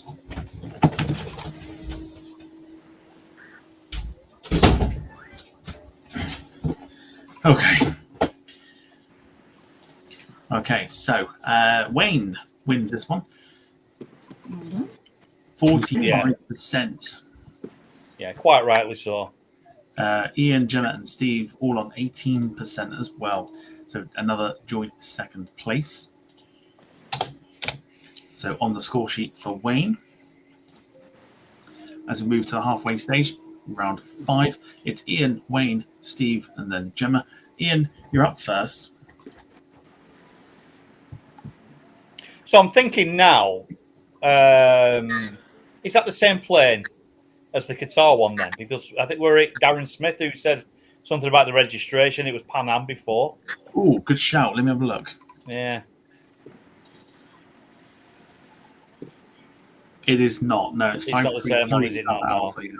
No, but another SP as well. But it's classic Pan Am, and it's got the silver underbelly as well. To be quite honest, it's an absolute stunner. In fact, it's probably my favourite one I picked. To be quite honest, now thinking about it, Can't go wrong with Pan Am. no, it's just classic and retro, and it's just how planes should have looked. Well, did look, but how this should still look today.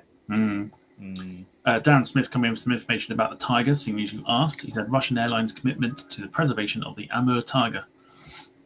Okay, right, yeah. All for a very good cause. Yeah, there you go. It makes sense now, doesn't it? Yeah, all for a very good cause. Still look crap. Yeah, Pan Am, of course, not just an airline, but seems to just be one of those rare airlines that have become a brand as well. Yeah. Just shows how big and popular they were before they were taken over. I went bankrupt as well. Gemma. If I remember right, did we once do a show on Pan Am? And they were absolutely shafted, weren't they, in the end? Something went on, didn't it? No, we did. I'm sure we did. Yeah, someone's ringing a bell about Pan Am, what happened to them, and they were sort of cajoled and sort of run into ground, weren't they, if I remember rightly? I'm curious now. I'm going to have a nosy. Gemma, what do you think? Yeah, I quite like this one. Again, you've got your chrome engines matching the grey belly. Livery looks smart. Yeah, I can't really say anything bad about this one. Wayne. Very solid choice by Ian. I like this a lot. Absolutely belter. Well done, Ian. Nice one. Steve? Yeah, no, obviously Pan Am is massive. The shame of it is you can't look at it without remembering two fairly horrific sort of events for the company. And unfortunately, when I look at Pan Am, that's what springs to mind. So unfortunately, that the reputation of how it looks takes me to two unfortunate events in their history. It's funny that rings a bell as well, Sting. I think it was the Lockerbie disaster. What was the sort of death nail in the coffin? I think, if I remember rightly. Yeah, no, it was. Yeah, yeah. What they should have done really is rebranded and had afternoon flights and called themselves Pan at PM instead of AM. Very good, very good. I'm leaving the room. Yeah. Taxi! Taxi for Ian, please. I'm trying to think. When did we do it? Oh, God, it was a long time ago. Yeah. I'm scrolling through the podcast shows and I can't see it. That's Max, he'll know. Who's that? Who's Max? Oh, yeah, I forgot that. Was it not a whole series of big companies that had gone bust rather than just them individually, Tom? I think we did research. There was Ian had Flybe, Pan Am, I don't know, Thompson. Yeah, I remember doing Laker as well. I picked we did one on Monarch, Laker. and I think we picked 2 or 3 each, and then talked about why they went under. I think it was around January, about 2. I think we're sure it was January about 2 years ago. Around that time, it was when I first came to the channel. Because with the history of British Airways, I know we're slightly off topic at the moment, but I'm genuinely curious.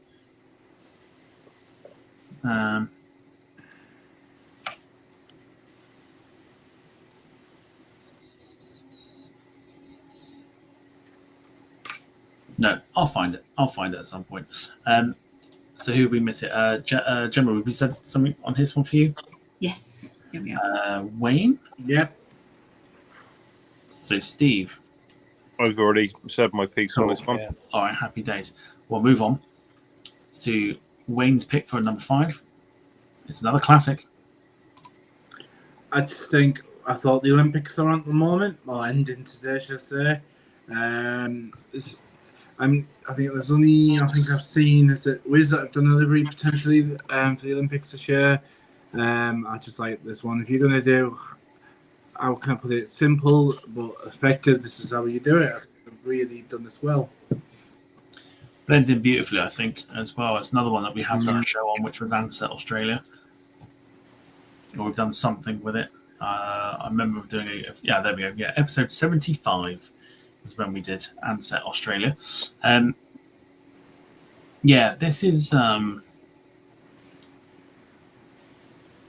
This is dead smart. I've always been a big fan of the Ansett Australia livery without the specials, but this on the 747 was absolutely excellent. And a great way to promote the Sydney 2000 Olympics as well. And just again that blue, any other color it wouldn't work. And look at how the tail looks on the China says the Olympic flame on the tail above the star. That's what it's trying to represent, I think. It's a good shout, this one, Gemma. Yeah, I quite like this one.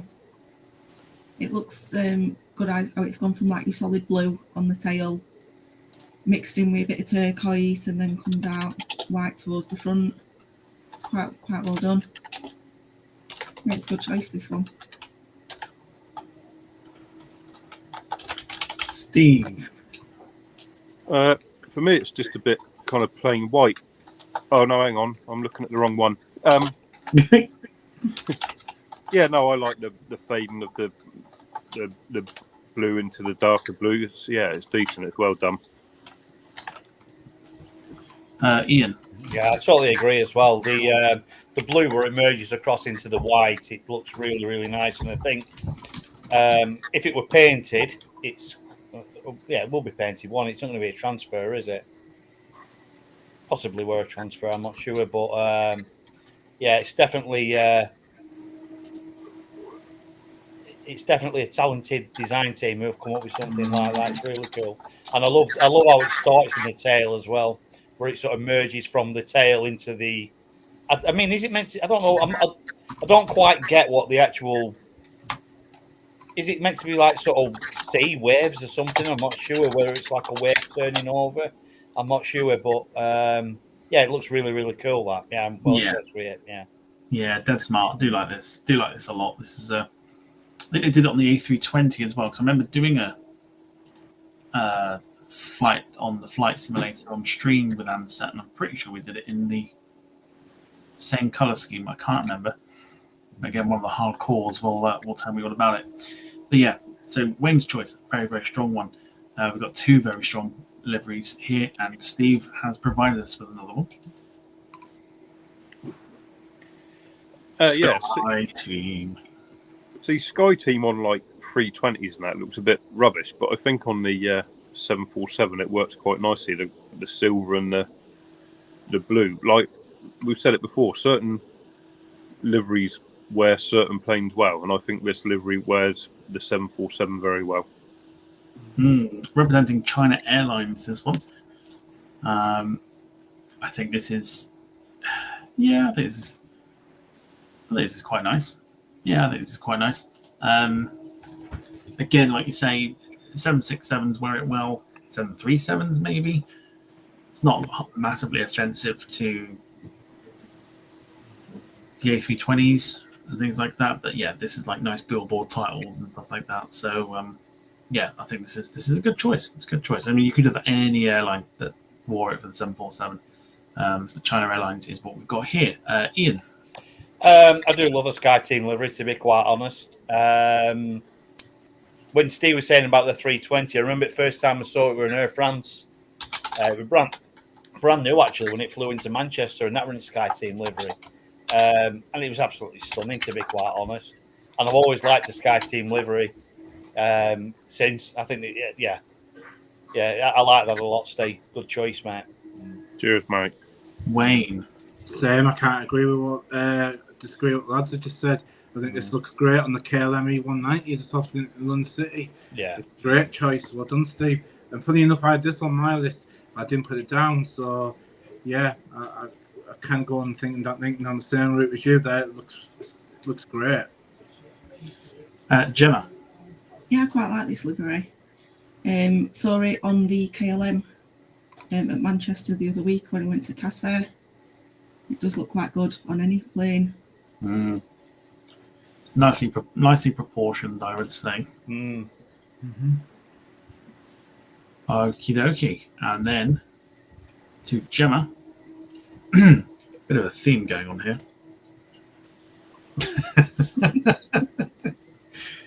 Another one of the Pokemon specials on the 747-400 domestic. Why'd you pick this one? Yeah, Pokemon. It's one of the. I think this is one of the newer ones that they had. Yeah, it's got all the colour filled in, which the last one didn't. So that might please someone here. It quite looks like gives sort of like a theme that like them in a garden or something. It just looks quite fun, quite playful. The more I think about it, the more I think there are actually themes to these ones. So we've had like water park, and then obviously a grass and meadow and stuff like that. And yeah, the more I think, I've never really thought about it.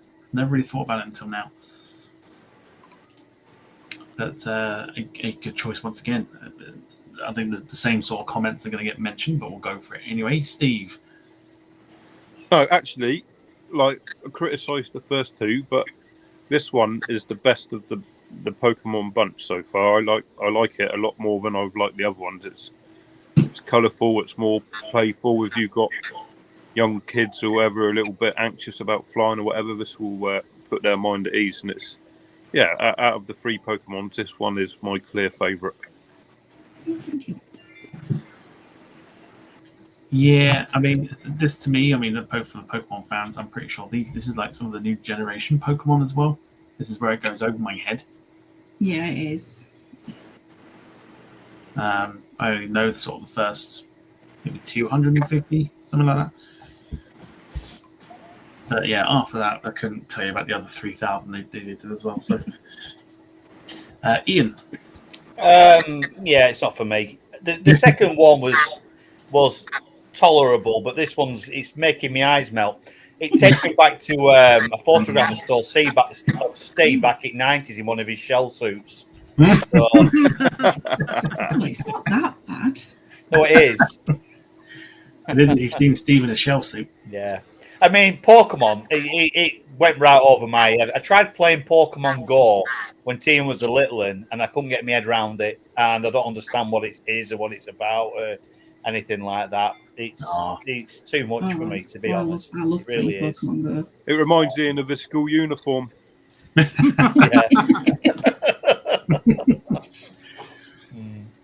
Oh, dear me. Go on, Wayne. This is what happens when you park a 747 next to a Crayola, whatever they're called, plant when they explode. All the different colours just sort of splashing against an aircraft at once with no sort of coordination in it. It's awful. Sorry, Gemma, but it is awful. I agree with what Ian says. It's an eyesore. I think it's a case of just showcasing, isn't it? Showcasing water types, grass type Pokemon.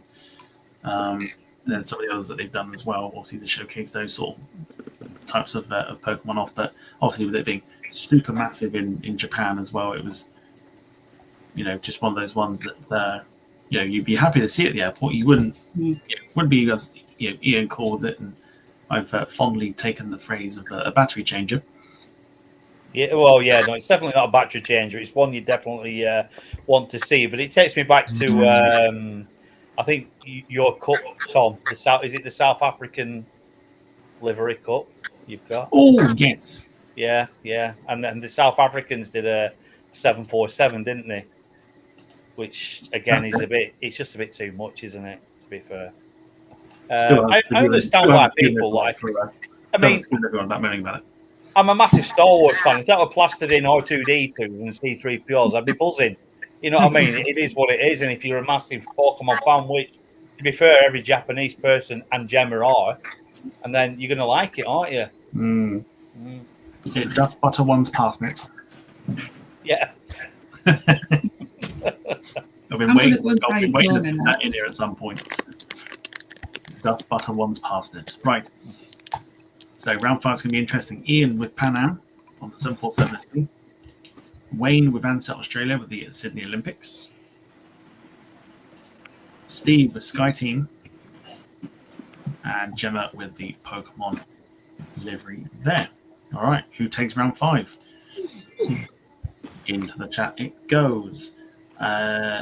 Martin says, for the Pokemon one, this plane is designed to go over our head, but Oh, if Martin's still there quickly, this is the last of the chocolate you got me for Easter. Thank you, mate.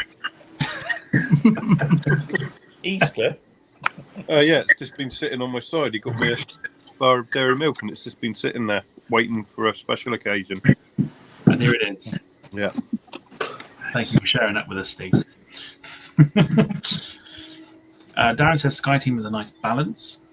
Darren's also saying the Ansett one, it is the Sydney Opera House. It's not Waves. Let's just show Okay, you. right, yeah. Yeah, there you go.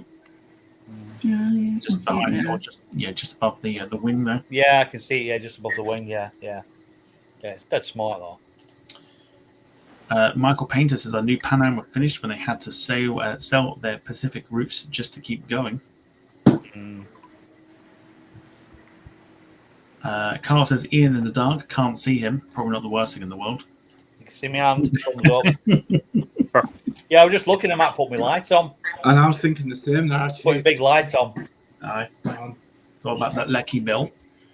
Well, I've got a new light in my front room. It's one of these twisty, twirly LED things, and it's on the dimmer switch, and it's not brilliant, to be fair. It's a dodgy time of the year again, where it starts to get dark at a dodgy time of the day. So you suddenly sat in the pitch that daylight, and suddenly next minute you finish watching TV and the pitch black again. Yeah, it's when it's sun's right on the other side of the house, so I'm sat looking at a tree, to be honest, with sun on the other side. So all you need now is a mobile phone, an Instagram account, and to go live filming people outside your window, and you're good to go.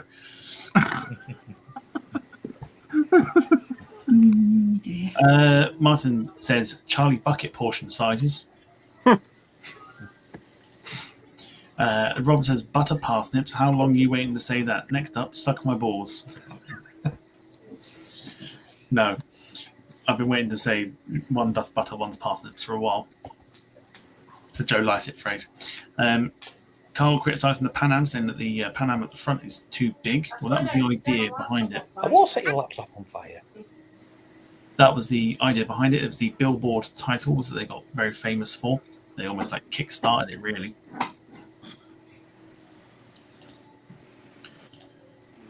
I've lit a candle. Yeah, Carl says we're going to say, does Ian have a candle? Give him those glow sticks. Yeah, he has 4 candles. Ooh, 4 candles. Ooh, 4 candles. All right, let's end the chat there. End the poll. And again, same figures, different order. When it comes up eventually, or has that decided to not do its thing? I don't think it's doing its thing, is it? What's going on with the... there we go. So, Steve takes the round with Sky Team. Personally, a little bit of a shock there. But Steve takes it 45%, and then the rest of you on 18% once again. I'm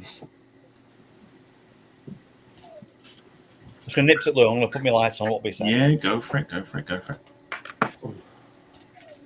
All right. If anyone needs a drink break or anything else, we can do that quickly. Yeah, go on then. I'll have one. I need bed. That's what I need. Yeah. I'll be back in a minute. No, that's all right. Be back I've already fallen asleep on stream once. Let's not do it again. Right, Wayne, you can read out any comments. I'm going to go grab a drink. Okie dokie. Charlie bucket portion sizes, says Martin Woodward. It was good to say Ian's Habs. I'll try that again. Was going to say to the our candle, says Carl. This one's designed to go over the top of our heads. I think it's already been read out. No Bible again, though. Says Susie Stealth. So, what everyone's having. And Karen Painter coming in with a £2 super sticker. Mike says this is for the Pan Am picture. Thank you, Karen. Absolute legend. Really appreciate it, Karen. Thank you so much. Yeah, thank you. Very kind indeed. Where is Jack these days? Says Darren. I'll skirt over that one. Busy. And some quick look. Yep, I think we're up to speed there. Oh, everyone's having a cracking Sunday. What have we got up to today? Thank you, Karen. Says Carl. Appreciated. So yeah.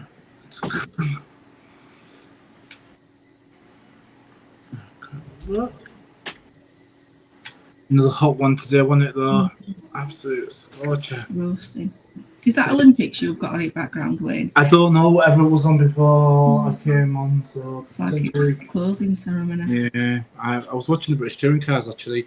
I flicked over from that to the BBC just to. But I was busy doing train sim as well, trying to get that thing to work, nearly filling it out the window at the same time. So still got a bit of tweaking to do on that yet. Which train sim are you playing, Wayne? Classic train sim classic. All right. I like me. I've got train sim 4. I like that one. Yeah, the classic just because there's more add-ons and they're a lot cheaper. So today I got the East Coast packs and the 91s, but went to I don't know if you heard of a guy called Alan Thompson. There's a lot of reskins and enhancement packs. Right. So you play it on a computer rather than on like a PC. console. Right. Yeah, Yeah, PC. you're better off, aren't you? Yeah. Yeah. So some of them mods were free, some of them weren't. So I still got a bit of tweaking to do yet. No, Carl, that'll be back in a couple of weeks. Just more train sim this week. Omzi, I'm waiting for some new stuff dropping for it. Did we say thank you to Karen Painter? Yeah. Thank you, Karen. We'll show off some more Pan Am pictures. Wink, wink, nudge. All right, round 6. Crack on. It's going to be Ian, then Gemma, then Steve, and then Wayne. Ian, you're up first. Well, when you look at a 747 and the capabilities of a 747, everyone's got to remember the 747 flying around with a space shuttle on its roof. It was all modded and everything with the little stabilizer things on the tail and what have you. And even if you take the shuttle off the top, you've got a NASA 747. I was going to go for the NASA 747 SP, the one what they still use now for the flight around Europe and God knows what. Don't be looking at things with the door wide open. But then I thought of this one and thought I'll go for that one because that's just absolute. It's classic, isn't it? Look at it. It's stunning, and the NASA livery on the logo as well on the tail. It's brilliant. Good choice. Yeah, good choice. Yeah. Wayne.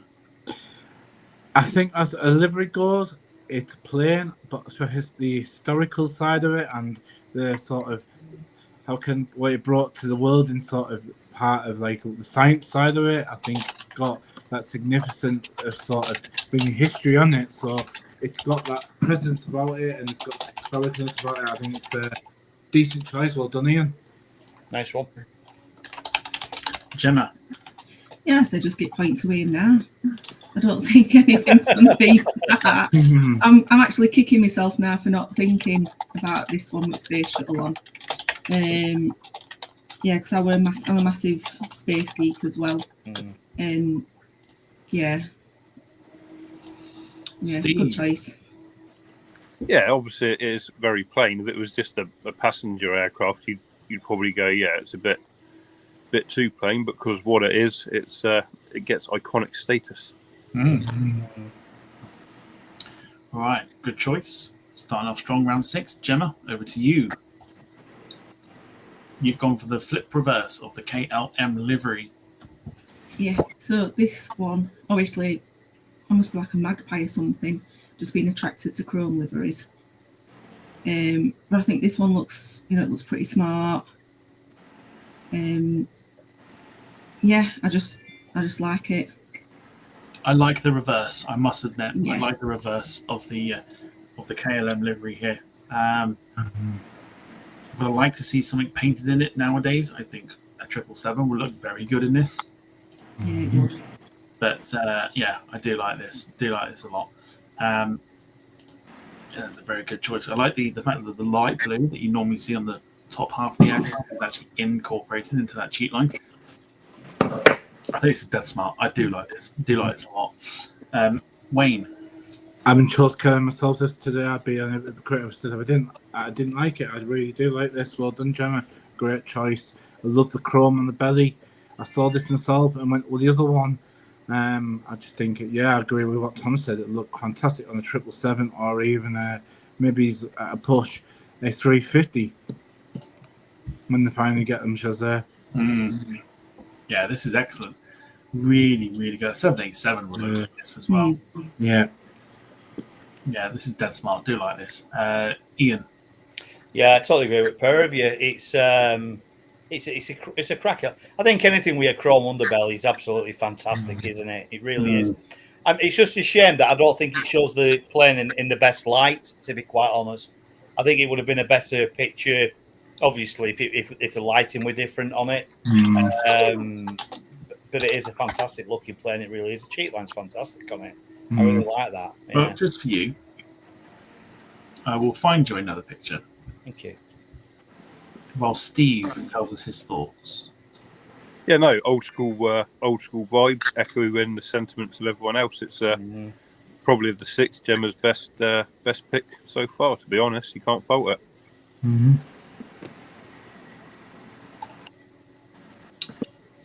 Should be able to save this image. Happy days. Stick a Pikachu on tail, and that'd be it, wouldn't it? All right, so it doesn't show off the best light, but here you go. Yeah, decent. Yeah, it's a proper smart looking plane. It really is. Yeah. Things class, doesn't it? Yeah. I wonder if there's a model of it. It's a belter. Do like that. I'm sure I've seen one, Gemma. Your answer to that. Is that model? Yeah. I can tell you that PPC do one. Oh, okay. Ooh. And if you were eagle-eyed, you'd have seen it at the task fair. Ah. Yeah, it was on the table of Flight Store? Oh, what model Unless store? somebody had bought it then. But yeah, it was on that table and I was eyeing it up. Yeah, And then- I've bought loads from that store. And if you're watching again, you know what our list is. But yes, so you can easily get a model of this. So it's not rare. But Is Phil still watching? I'm just seeing Carl with pound sign emojis though. yeah, Phil. Turns out your credit card is needed. Just when you thought it was safe to come out. So very, very strong from Ian and from Gemma. Steve, equally as strong. Ooh. Yeah, well, obviously the colour scheme, but one of the main reasons I picked this is because you can still, one of the rare ones you can still actually see going into Heathrow these days, so it's got a bit of longevity. The fact that it still exists kind of gives it some bonus points. But yeah, I do like the light blue. It's slightly different shading to KLM, but it still works, and it still quite obviously belongs to Korean Air. So yeah, I'm obviously a fan of it, or I wouldn't have picked it. Faring Travels, quick hello to you. Thank you for joining us this evening. The Korean livery has always been a personal favourite of mine, just because it always just reminds me of Pepsi. The tail, yeah. As it does. But yeah, this is, as I say, always a fan favourite of myself and others that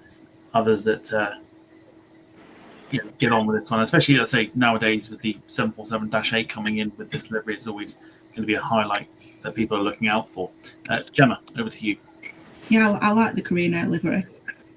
And yeah, I agree with you that the logo does make me think of Pepsi. As well, it's a very smart livery. And it's not too, the colour's not too overpowering either to say that it's just a solid colour. Ian. Yeah, I like it. So, did you say that they were bringing him one in, or have they already got the Dash 8s? They've already got the Dash 8s. Yeah, I thought them in.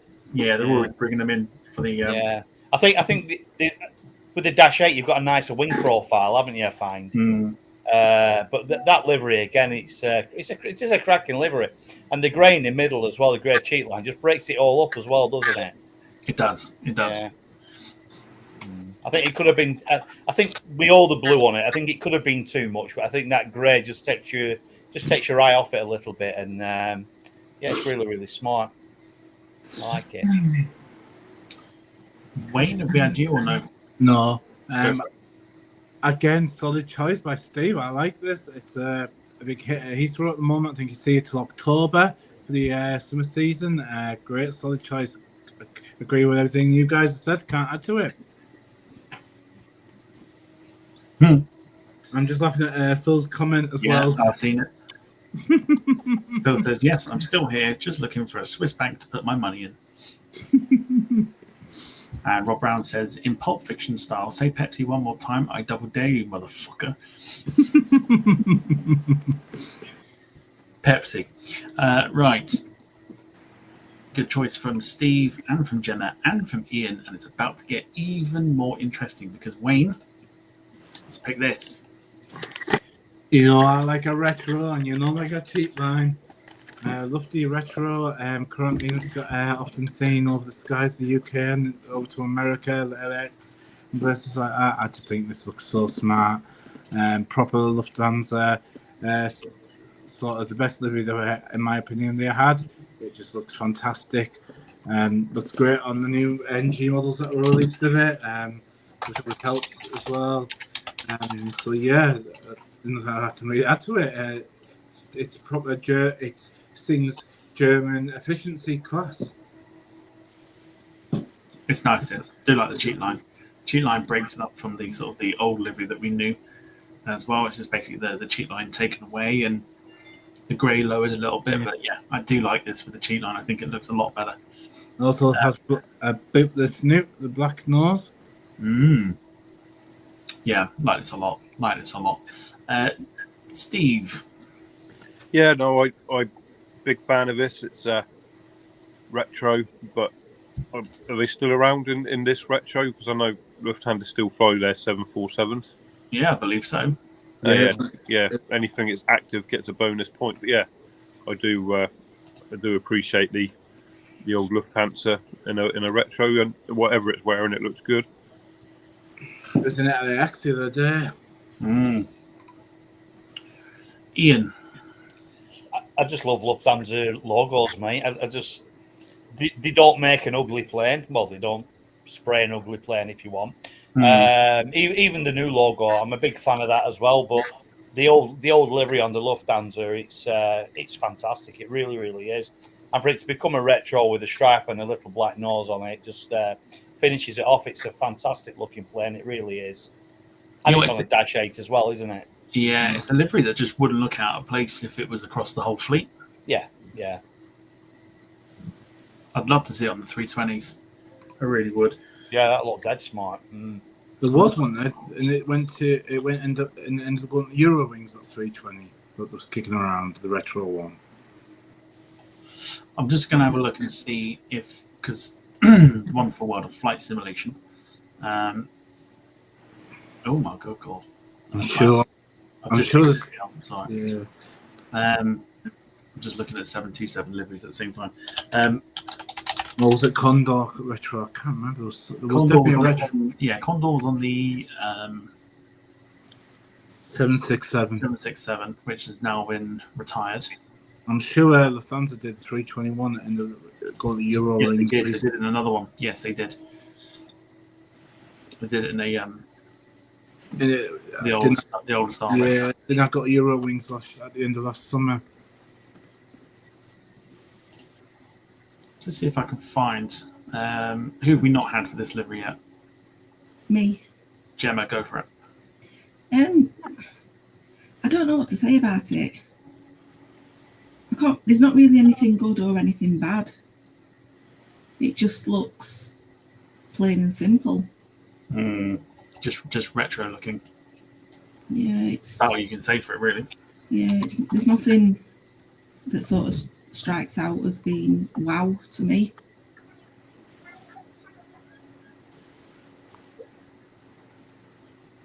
I don't think I can see it. There's one with a chrome belly, but I don't know if. Oh no. Tell a lie. Oh, I don't know now. What's the best way of showing this off? Probably none of those. Let me share my screen. Yeah, all my, because I don't have much like pocket space. So. See what you think. Hang on. Take that picture off the screen. That's on the 320 Neo. Yeah. See, that Does work. looks better on that, I think. I don't think it's too bad. I'm now Right. sort of guessing it. The retro arrives again, innit? Because we've got one. It's a similar style and similar style of jet movies. Oh, Ian's the host. Yeah. sorry. It reminds me a little bit of that when you just showed down that 320 of the BA one, British Airways one. I've got the model of the BEA one, the 319. Yeah, it's flying again now, isn't it? Yeah, It is. Yes. Apparently, it's only here for the summer season, from what I hear. Nice to see. Nice to see it though. Still. Yeah. Lovely job. All right. Let's go through round 6. So Ian had the NASA space shuttle carrier. Gemma had the KLM 747 in reverse colours. Steve with the Korean. And Wayne with Lufthansa. This is going to be a close one. But here we go. Round 6.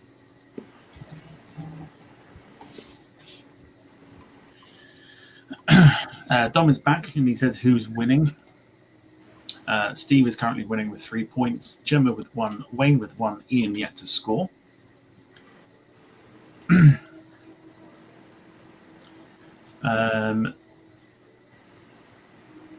You know, I've had some right solid choices as well. I thought, but you know. well, I know now not to pick any more bloody Pokemon ones. Ooh, we got thunderstorms North Devon Way.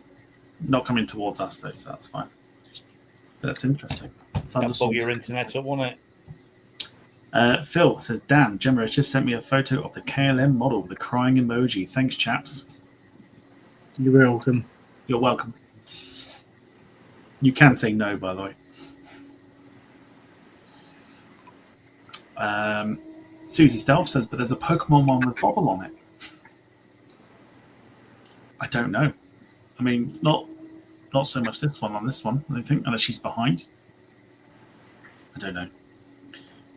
Martin says, looks like it's on an aircraft carrier. Are we talking about the Lufthansa? Could be, actually. Just a bit.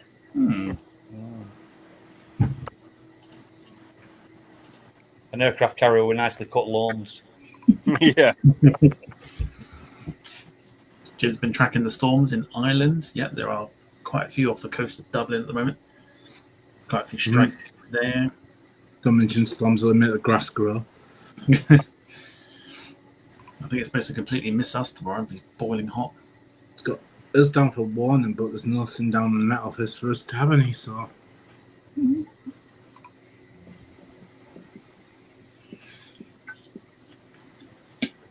All right. Dom said that the picture of the Lufthansa Neo was horrendous. It looks like a cold panda. Oh, Susie Stealth says Gemma said she wasn't picking any more Pokemon liveries, but she missed the best one.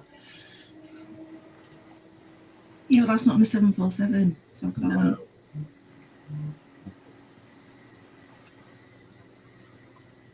How many Pokemon models have you got, Gemma? I've got just the one, which is just there. Yeah.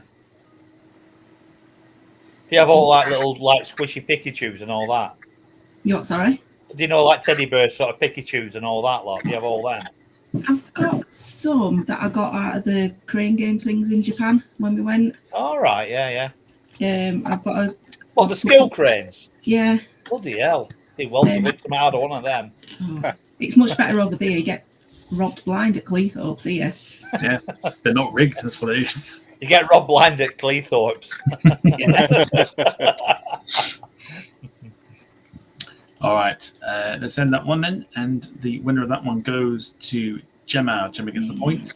For KLM, 55%. Steve, 22%. Wayne, 22%. Ian with 0%.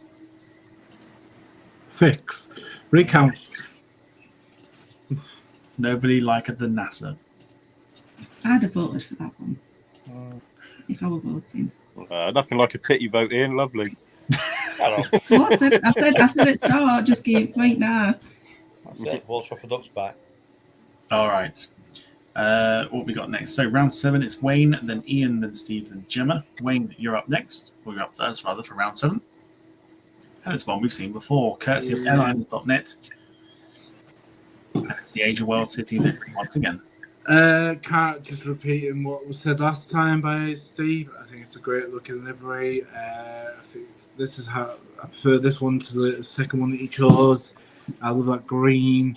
Love the stripes on there. I think if it wasn't for them stripes, it'd be quite boring. But it's just, I mean, it's got them retro vibes again. Maybe it's going with a grey belly. But yeah, I quite like it. Can't repeat any more than it said last time. No, not really. Anyone else got anything else to say on this one? Yeah, terrible. Okay. Yeah. No, I like this one better than the green one. Yeah. I liked it first. I'm just getting bored of seeing it now. Right. So seeing as Ian's popped up and piped up at the same time, over to you for your choice. And you're all about Star Wars. So here you go. Well, it's sort of like a trip down memory lane looking at something like that. I'm a massive fan of Star Wars anyway, so that's a massive plus point. But seeing 747s at Manchester Airport was fantastic, and I think I couldn't not include a Virgin Atlantic 747 just because of where they flew from, to be quite honest. And besides that, it looks brilliant as well. The Millennium Falcon with it going into the blue at the back with a massive Virgin logo on tail. It's lovely, it really is. They all the Virgin Atlantics were really nice. Your own picture as well, isn't it? That one's not. No. Okay, it looked like a picture that you've taken. Yeah, no, it's not one of mine. That. Fair play. So Virgin Atlantic, we broke the news on the on Twitter before Virgin did, and my tweet blew up because of it, and I got. I remember that. Yeah. Yeah, I got told off for announcing it. Yeah. Yeah. Smart though, wasn't it? Oops. But yeah, it blew my phone up and everything else like that, and yeah, I got told off by the Virgin media team for announcing it before they did. So sorry, but it did well for me. So never mind. Up yours. Wayne, over to you for this one. I love Virgin Atlantic, as you know, but God, that's how you ruin the Virgin Atlantic livery. Oh, give over it. I like the blue on the back, but the grey just looks like it's like a smudge mark of where something's just splattered across it. I don't know, like a thumbprint. It's hard to make out what it is actually printed on in the grey area. Go on, Wayne. Because sorry, Ian. I know you're itching.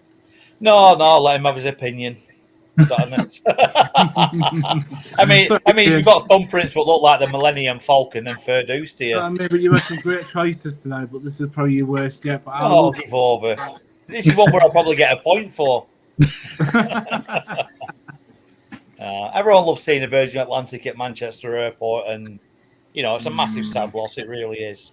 Same as Gatwick when I went. Well, yeah, absolutely, same everywhere. But the ones that are always close to home, like, are the ones that you miss the most, aren't they? Still taken back to the trip that you and I did back in 2018. We just used to see the 747s depart like it was just normal. Absolutely, yeah. So down Moss Lane, you used to go down Moss Lane, didn't you? Yeah, we did quite a few places, didn't we? From what I can remember. Yeah, it's fantastic. Yeah, it really is. Yes. So Wayne and Ian with some very good choices. Steve coming in with an excellent choice as well. Ooh. The alls go up as well, yes.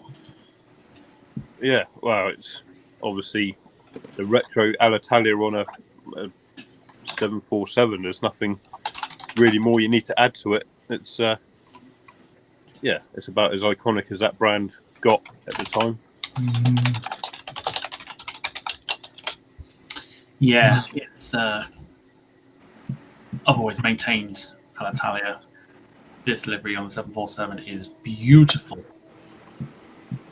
and it works beautifully well as well. Fun fact about Alitalia as well that will stick with me: they ordered the 747 400, never took them up. And quiz to you guys that are taking part. Where did their 747-400s go? Air Force One. Anyone else? Oh, no. No idea. Lufthansa? Virgin. Ooh. So Alitalia's customer number is 43. So if you see a 747-400 with the 43 ending, that is what should have been Alitalia's, but they never took them up. Fun facts for you. I'm a nerd.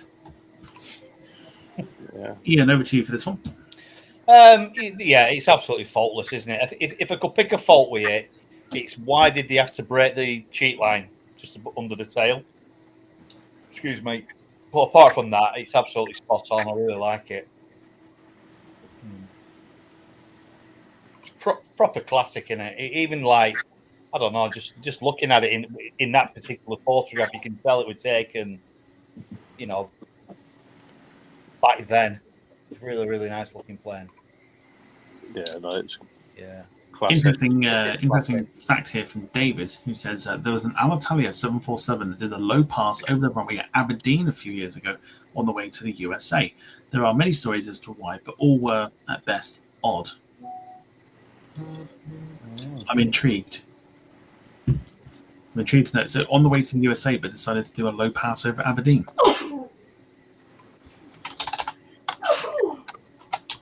Bless you. Steve just said bless you. I said it as well. Oh, Tom did as well, mate. Tom said it.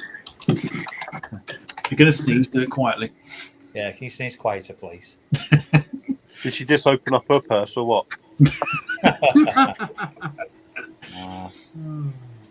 She's had to save up for a new tattoo, hasn't you? Yeah. Very nice. Yeah. It's a squid in a bag. You know when you used to get a goldfish at the fair? It's that bit with a squid inside it instead of a goldfish. Perfect. Very nice. Right, Gemma, over to you. Yeah, I quite like the Alitalia livery. It looks very good. But I agree with Ian about the cheat line stopping just before the tail. Just looks a bit odd. Yeah, it is strange that they cut it a little bit. And Wayne. I like this a lot. You know, I like a cheat line and a bit of retroness. Can't add any more to what the guys have already said. Brilliant choice, Steve. One of many good choices tonight. Talking of making good choices, there's a theme going on with Gemma.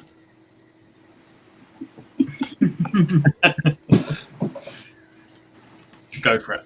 I don't know what I can say that I've not said before. It's So my thinking behind this now, having sort of seen the meadow flowery sort of grass type Pokemon, shall we call it? This is more like the electrical ones, like the electrical type Pokemon, like your Pikachu's or whatever else. I'm just looking at the Pokemon on it, and maybe especially with the yellow background. Possibly, yeah, possibly. Yeah. Wayne, need to say anything different about this one, or are you going to? This is the one Pokemon livery I could potentially get away with. Actually, it's what I would call traditional Pokemon style with the yellow background. It reminds me of Pokemon packaging that you see in the shops, the Pokemon cards and stuff. So it's the one I can actually get away with. This one, and the way it's got stuff on the engines, I think it's actually a stronger, probably the better one that Gemma's picked all night. Thank you. Ian. I'm actually looking at the Gel 737 at the back, actually.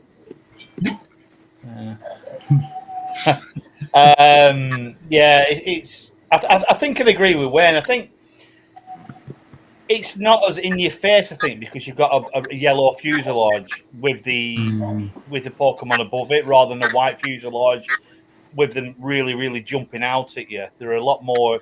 It looks a lot more subtle on this one, and I think the tail looks a lot more organised as well. With the is that Pikachu on the tail? Yeah. I think that's a lot more organised, and it does look a lot neater and a lot tidier.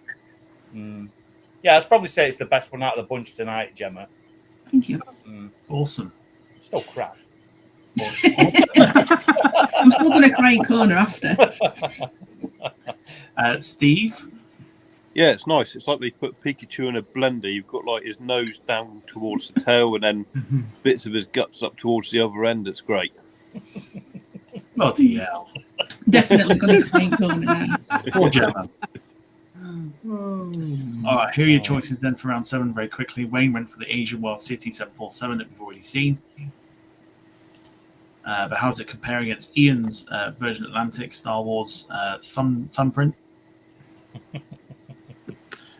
I think David said better. Fire damaged. Fire damage. Yeah, I mean, at a quick glance, it looks like a fire damage plane, but it's not. It's a lovely livery. Give them their due though. Like every time I think like someone mentions Star Wars, I think Virgin. So the fact that they stuck it on their plane is actually really clever. You've been a lot of conventions against Steve. Well, that'll make the end of the year highlights. Sorry, Ian, I know you're a fan. Ex-fan. Oh, Ian, I'm just wondering if you'd like some aloe vera for that burn you just received. Oh dear. I've not come back to that, to be quite honest. Oh dear. Or does Gemma's Pokemon win it? Deary me. Wayne's well and truly tickled. Round 7, let's go for it. Legend, Steve. I voted for you for that. Yeah. Whoa! You can't vote. I'm not. I just saying. You just said I voted for you. No, I said I would vote for you. Oh, right. We're going to call in an independent adjudicator then. Technically, I'm the independent that comment he adjudicator. deserves a vote. Just that comment. You say that Tian's got 3 tablets on the go. She told me. Yeah, I know. And Ian still isn't winning one. Oh, no. Yeah. Can you vote for me, Tian, or something? Oh, that's a shocker, right? Just Get looking at the crab paste on it as well. Get 2 votes. Yeah. If somebody can clip the last 2 minutes, that'd be great. Brandon, if you're around. Yeah. That's definitely making the end of the year highlights. David says, yes, I think we should now rename Gemma Sushi. I think that would suit her. I don't even like sushi. Not the raw fish stuff. No. Oh, no. Phil says, Dom, wouldn't say that because Dom says, does Gemma like Japan by any chance? Never would have guessed. Did you get a lot of pot noodles from vending machines when you were across there? No, from 7-Eleven and family. Right. But they're not like shit pot noodles we have here. No, I've watched YouTube videos of them in Japan. It fascinates me, that place. Did you go to Onion Island? No. Have you never seen Onion? There's a video on Onion Island. It's really good. That's in Japan. It's like an onion-based theme park. Oh, definitely. Yeah, We're going back next year, so it's definitely worth a look. Yeah. Would you like to ride the pit? No. Apparently, something to do with the soil they have on the island. The soil lends really well to the growth of onions, so they've sort of exploited the onion and created theme parks and God knows what else. Okay. Seeing as Star Trek fans are virgins, do you think they'd ride the pickle?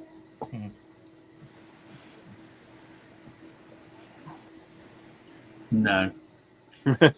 Never mind. Pickled onions, right? Pickled onions. Forget it. Yeah. Forget it. Yeah, get it. Forget it. Never mind. All right, let's end the poll there. And Steve takes the point with 63% of the vote. Gemma, 18%. Wayne and Ian with 9%. So Steve takes that one.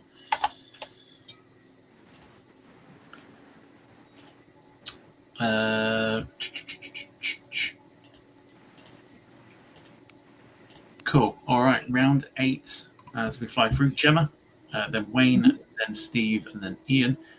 Over to you, Gemma. Yes, so after seeing this on Model Mania, I have not yet pre-ordered this, but I will be doing it shortly. I do quite like this livery. Again, like a magpie, I'm attracted to the chrome of it.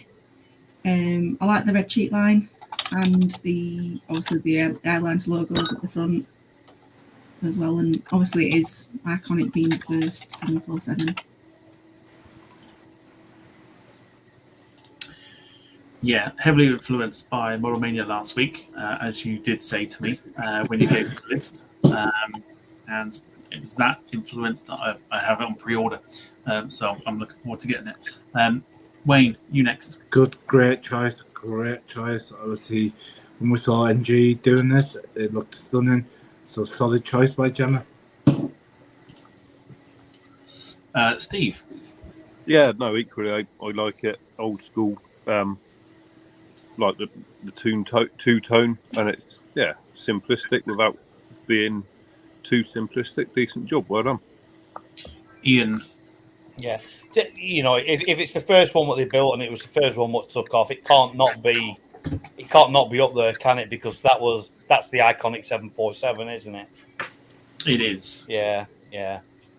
With that red cheat line on it, and like you say, with all the little, the logos at the front and what have you, the airline logos at the front. Yeah, it's fantastic. Really is nice, and the chrome underbelly as well. It's good choice. And it's a house livery as well. Yeah. All right, good choice. Let's see what that's about to go up against, because Wayne's up next. And Wayne, you've been slagging them off all night. Yeah. I thought if you can't beat them, join them. I was running out of livery choices at this point. I thought everyone's going to go for at least one Pokemon livery, since there's that many of them. This was the one I preferred out of a lot, as I said in the last thing. Got nothing else to say. I ran out of choice. I was running out of choice at this point. I thought I'd have lost by this point anyway, the game. So I had not to lose. I thought I'd just chuck this in to get at least one name down. I think people have said enough, but does the angle change it for anybody? That's a stunning photo. It really is. Oh, I absolutely love that plane. That's class. Yeah. Does the angle change anyone's opinion on the livery, or? Yeah, it's going away from me, so it's disappearing. Yeah, I just think it's an absolutely stunning picture. To be fair, it's a good picture. It is a good picture. Sarah's popped back in from the depths of wherever, and she says, what a hypocrite. Hey, I said I don't like it, but I chucked it in because I thought everyone else had been on the bandwagon. I don't like it any more than I did of any of the others. So trying to get a point, fighting for a point. Yeah. No, not even for a point, because I thought I'd been lost at this point. Just get one name down, and that's another round done for me. The chat has well and truly turned against Wayne right now. Just reminds you of, look at that. Look at that. Just Sarah Pike out of a witch's broomstick at that point. I think the smell of hypocrisy was too much for her to bear. But hey, I don't like it. I just chucked it in because I knew everyone else was on this bandwagon, so I chucked mine in as well. This is where a pity vote comes in and you actually win. Somehow about it. So up against that one, it's this one from Steve. Oh yeah, I'll be honest. I must have been a few points in because I don't even remember sending you that, but I do like it. Yeah, there's a bit of a theme of mine, like the kind of retro-y, style-y type ones, and obviously the two-toned cheek line is very nice, so that's why that got included. Sarah's been lurking all night, and the crowd really have turned Rob Brown's through Wayne and also hashtag sack Wayne. Oh dear. God help you on Wednesday, Wayne, when you do your stream. L plates at the radio. That's what the block button's for. Oh yeah, the L plate's gonna be well and truly out. That's what the mute button's for, isn't it? I came out with the terrific livery. I bought from the TAS Fair a 747-400 in this livery, and it is absolutely stunning. I'm looking at it right now, and it's one of my favourites. Yeah, beautiful livery, known as a Soul Bass as well. Before they went to the Battleship Grey livery. Ian.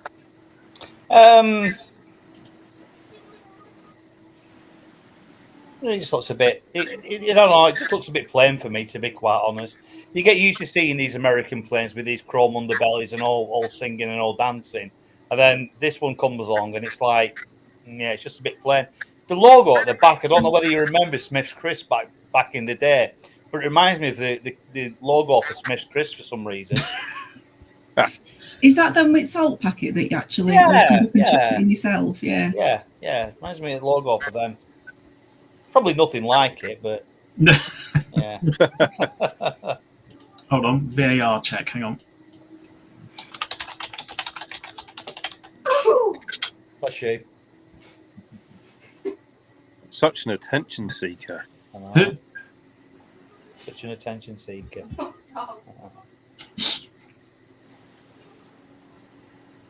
Oh, I see. Yeah, it's nothing like it. Nah, fair enough. Walkers then. I don't know. Wayne.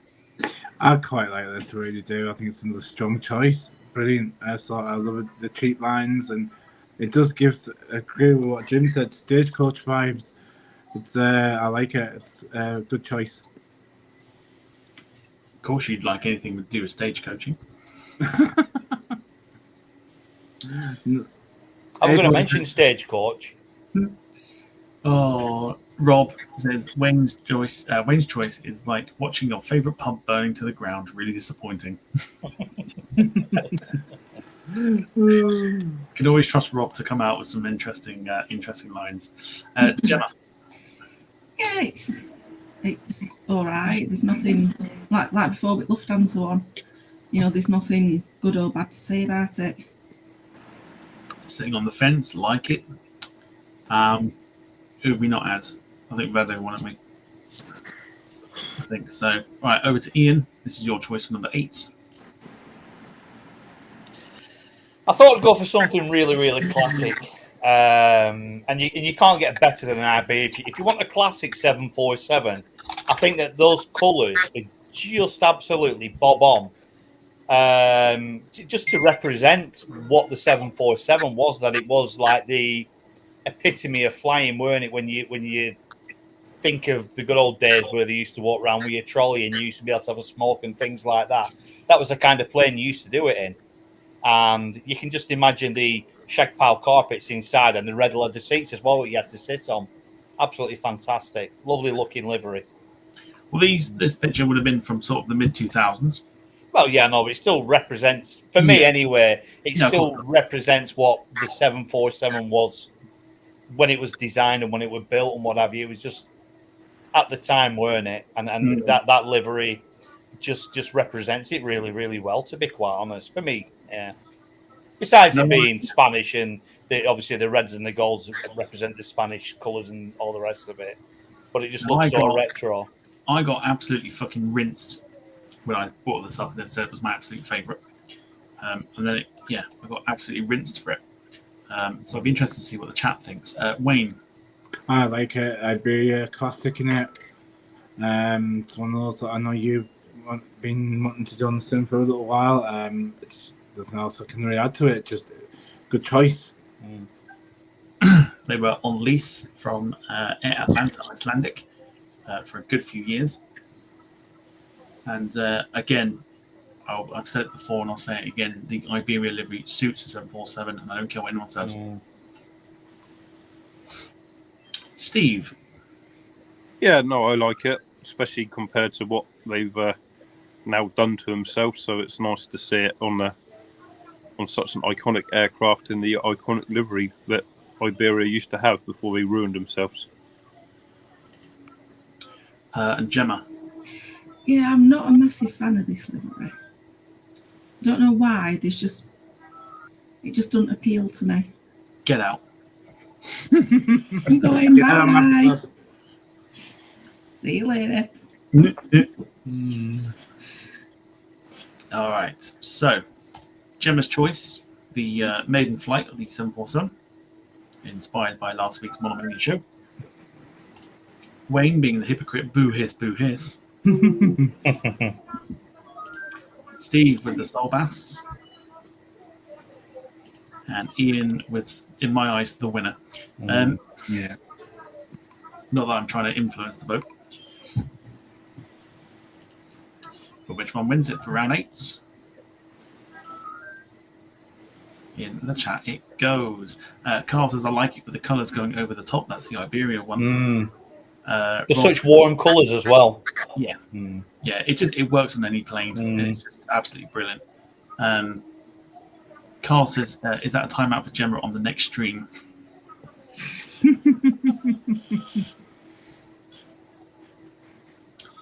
Farron Travels, it's good to get people talking. It says, "What is it about the 747? I flew an Air France 747 in the mid 2000s, and it was bloody awful." Just I don't know, just the plane in it.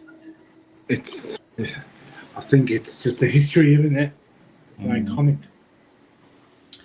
Dom says, in regards to Steve's choice, no offense, Steve, that just looks like an accountant designed that. It's just boring. Good.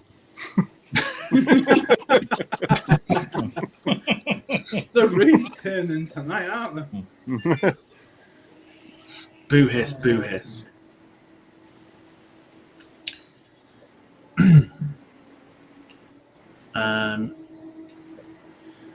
I think all those people that boo and hissing should get on here and do this next time.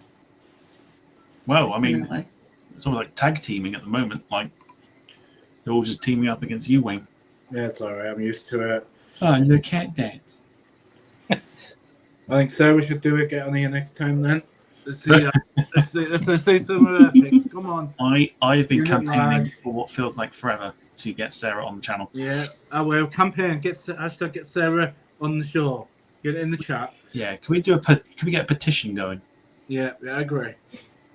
So at least that way you can then run it through the government. They can pass it as a law then. That's made a fall of a broomstick on it. All right, send the poll there, and the point goes to Gemma, clawing one back. Yeah, I finished second. There's a shock. So Gemma, 45%, Wayne 27%, Ian 18%, and Steve 9%. Carl says, "Tag team rate my liveries." Could you imagine? Oh. That's an idea for a special time. Great idea. The fans versus Wayne. You can all boo him at one time. Thanks, Tom. Just when you need a friend. Hashtag roast the co-host. All right. So round 9 coming up, penultimate round. Here's how the scores are. Hashtag get Sarah on shore. Yes. Here's how the scores are at the moment. It is a two-way race at the moment. So Steve is the leader with 4 points. Gemma's got 3. Wayne has 1, and Ian could become the second person to not score a single point on here. He has 0. I know what's coming up. I'm confident. He's confident. He knows what's coming. In regards to his own choice, but we're going to go Wayne, then Ian, then Steve, and then Gemma. So here we go with Wayne. I can't remember what it is. Oh, yeah. Strong choice. Etihad in the current livery. Obviously, this looks stunning on the 380. When I thought it was on the 747, I had to pick it. It's one of my favourites out of Heathrow.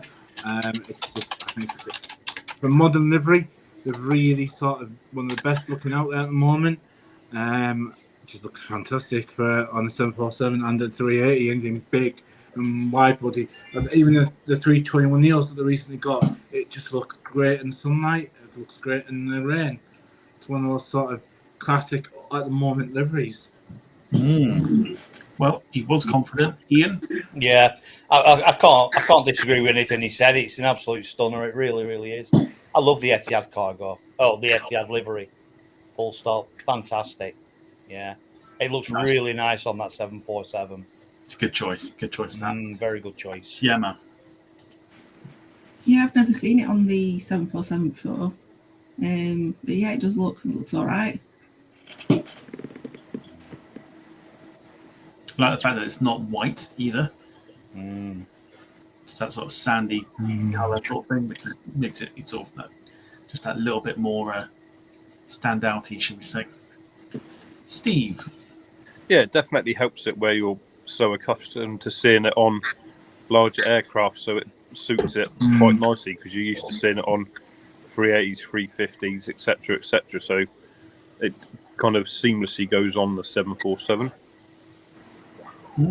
Okay. So that is Wayne's choice. Here comes Ian. who's very confident with his. So I was going to go with the modern South African livery, but I stumbled across this retro livery, and I just thought it's an absolute stunning looking livery. It really, really is. Again, you've got the silver underbelly, and you've got the classic stripes going down the side, the orange tail with the little logo on it, and what have you. It's a lovely looking plane. It really is. Jim was just saying on the Etihad, there's an American registration. That's because it was operated on behalf, or sort of operated for some, I can't think, or leased out, something like that, by Atlas Air. So Atlas Air owned it, and it was painted up in Etihad cargo colours.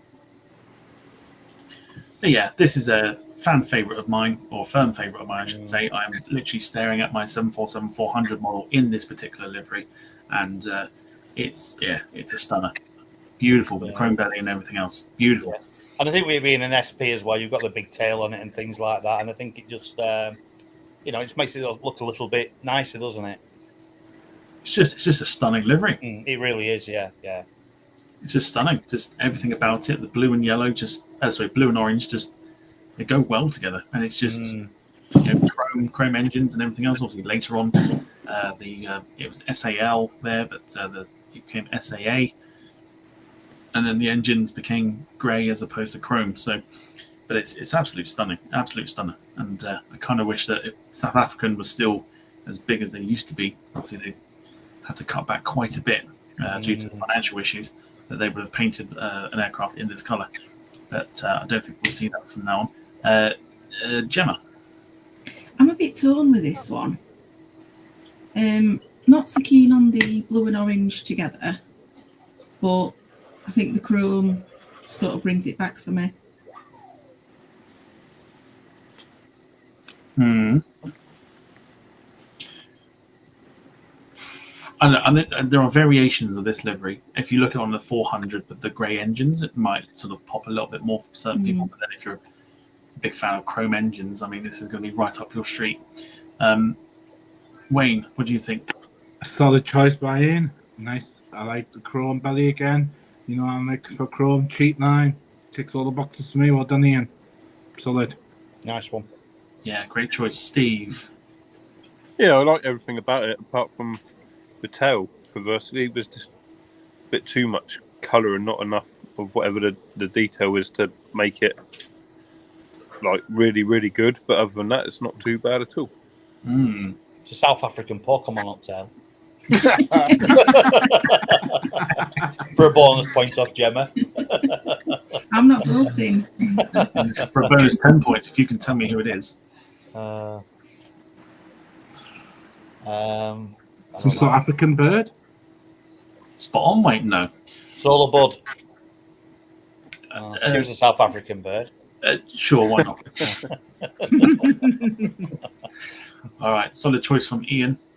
He's very confident with this one, but how will it fare against Steve's choice, which we've seen already today? Yeah, basically just go back 20 minutes and listen to that. Basically, everyone's sort of giving up now, haven't they? It's like, I want to go on with it. Yeah, don't need to add anything to that. Yeah, it's a lufty, it's old school. There you go. Don't need to go around the room, but we'll go around the room for this because Gemma. Yeah, I quite like this one. Obviously, it's the Boeing house livery in the blue, which I do quite like. And then obviously you've got the tail of China Airlines. Just adds that extra, little bit. Lovely. This is really, really nice. Obviously, Ian, you and I will remember the Ryanair version. Yeah, with the blue house livery on. I particularly like this one though. Number one, it's on a 747, but I think the China tail goes really well with the house livery. To be fair, I think it does, doesn't it? I think it makes does. it pop. Yeah, it looks really well. That, yeah, I really like that a lot. Not as much as me South African, but this is going to be a close one. Yeah, it's really nice that. Yeah, I compared to the red one previously, I prefer this Bowen livery, and although like it's generic, the tail works sort of quite well with it, to be honest. So yeah, I'm more than happy with this one. Of course, nowadays this is worn by a 777-300, which looks extra nice in this livery. But yeah, it does work very well on the 747. Wayne, have we had you? Yeah, but I can't attend into anything anybody else has just said. I think it works well. It's one of those solid choices again from Gemma. Well done. All right, penultimate round. Here are the choices once again. Wayne with the Etihad Cargo. Ian with his confident choice of South African. Steve with the Lufty Retro. And Gemma, as we've just seen, with the China Airlines in the Boeing House livery. Okie dokie. Here we go, round 9. I think Gemma might nick that one. Carlton's hardest vote of the night this round. Phil says, we booked the top deck of Virgin 747 as a last chance to fly on one, and the bastard scrapped it early. Don't remind me. Rob Brown getting the petition going early, saying hashtag go live Sarah.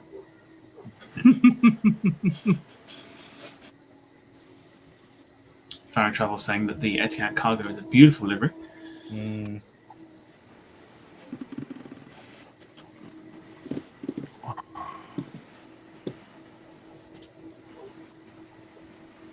As I just quickly prepare the last round here. I'm absolutely cocked now.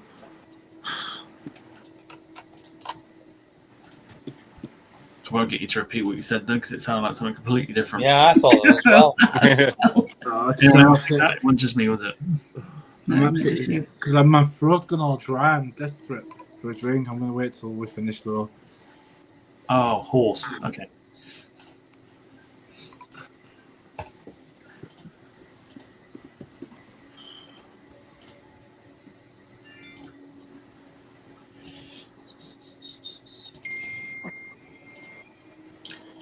Okie dokie. Shall we have a nosy? Shall we have a look? Oh, it's close. It's very close. We'll end it in a second. If you haven't voted already, make sure you do. More votes count. A couple of minutes each for the voting here. Very, very close. Rob says the logo on the tail of the South African was the Springbok. Okay, yeah. Makes sense. Okay, let's end it there. Oh, there's a vote that came in right at the end. We got a tie. Oh, right at the end, just as I pressed it. Wayne and Gemma, 41%. Ian, 16%. And Steve, no votes at all. Oh, no. Okay, what to do here? We're going to give points for Gemma and for Wayne for the tie, which means it's all to do with the last one here, and we're going to go for it. So, obviously, Wayne, you will finish third, and then we'll see. So, basically, it's a tie break between Steve and Gemma because both of you are on points. Oh, dear. My last choice. Looking at my last choice now. Yes. And last chance for Ian to get a point and not join the zero members club. Yeah, I'm wounded, to be honest. I put a lot of effort into this tonight. Nil Poir Club. Yeah, the Nil Poir Club, we'll call it. This last one, I'll explain when I do it. Let's go for it. Gemma, you're up first. Okay. Shock horror, it's not Pokemon. It's not far off. No, I saw this while I was actually looking for any more A&A liveries, and I thought, obviously with the design of the livery and the shape of the plane, I thought it just seemed to just fit really, really well. Sort of a bit like, the Beluga is now. It sort of reminds me of a bit of that.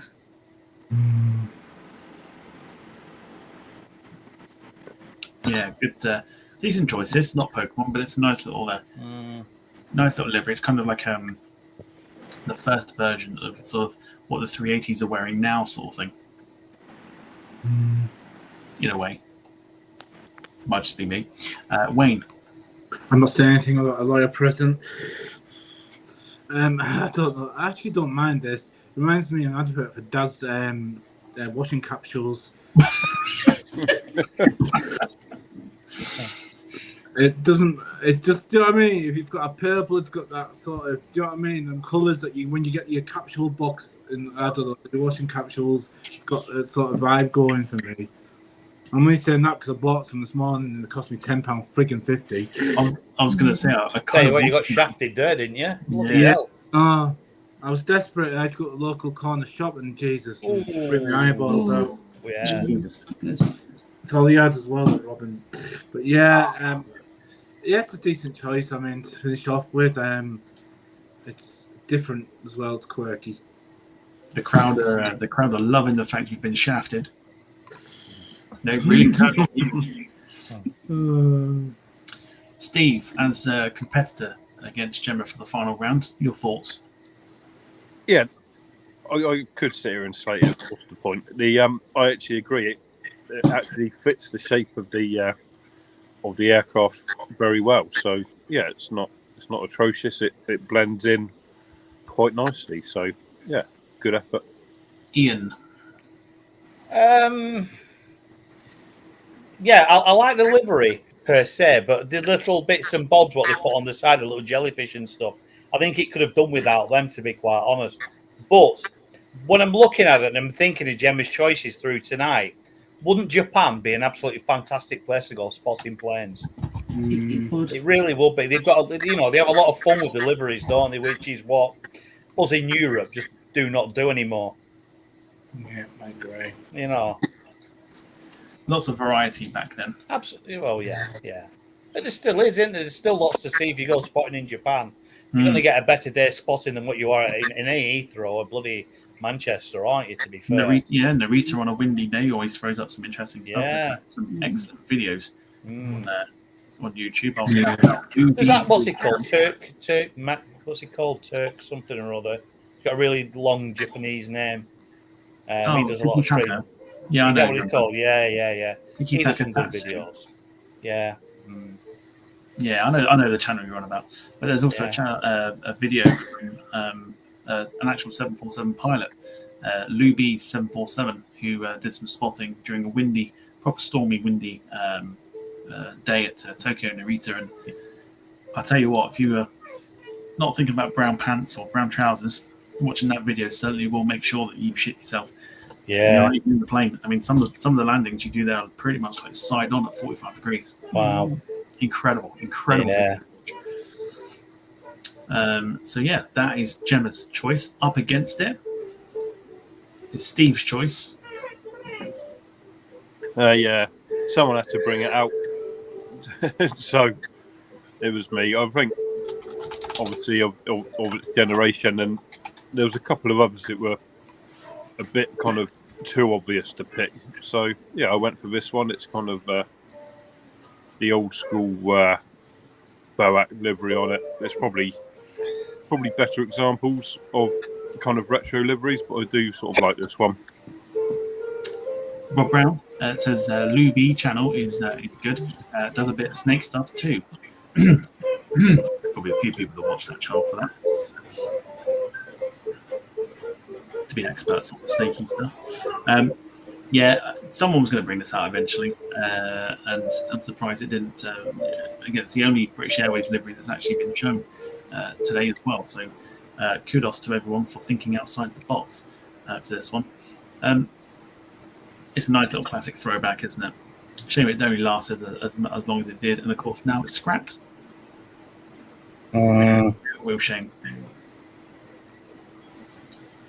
But yeah, I've got to see a little bit of it, but never ever got a picture of it. I did get a picture of was Landor, and obviously you got the opportunity to do the red tail Nagus livery at Campbell as well. So 2 out of and the BEA, so 3 out of 4 ain't bad.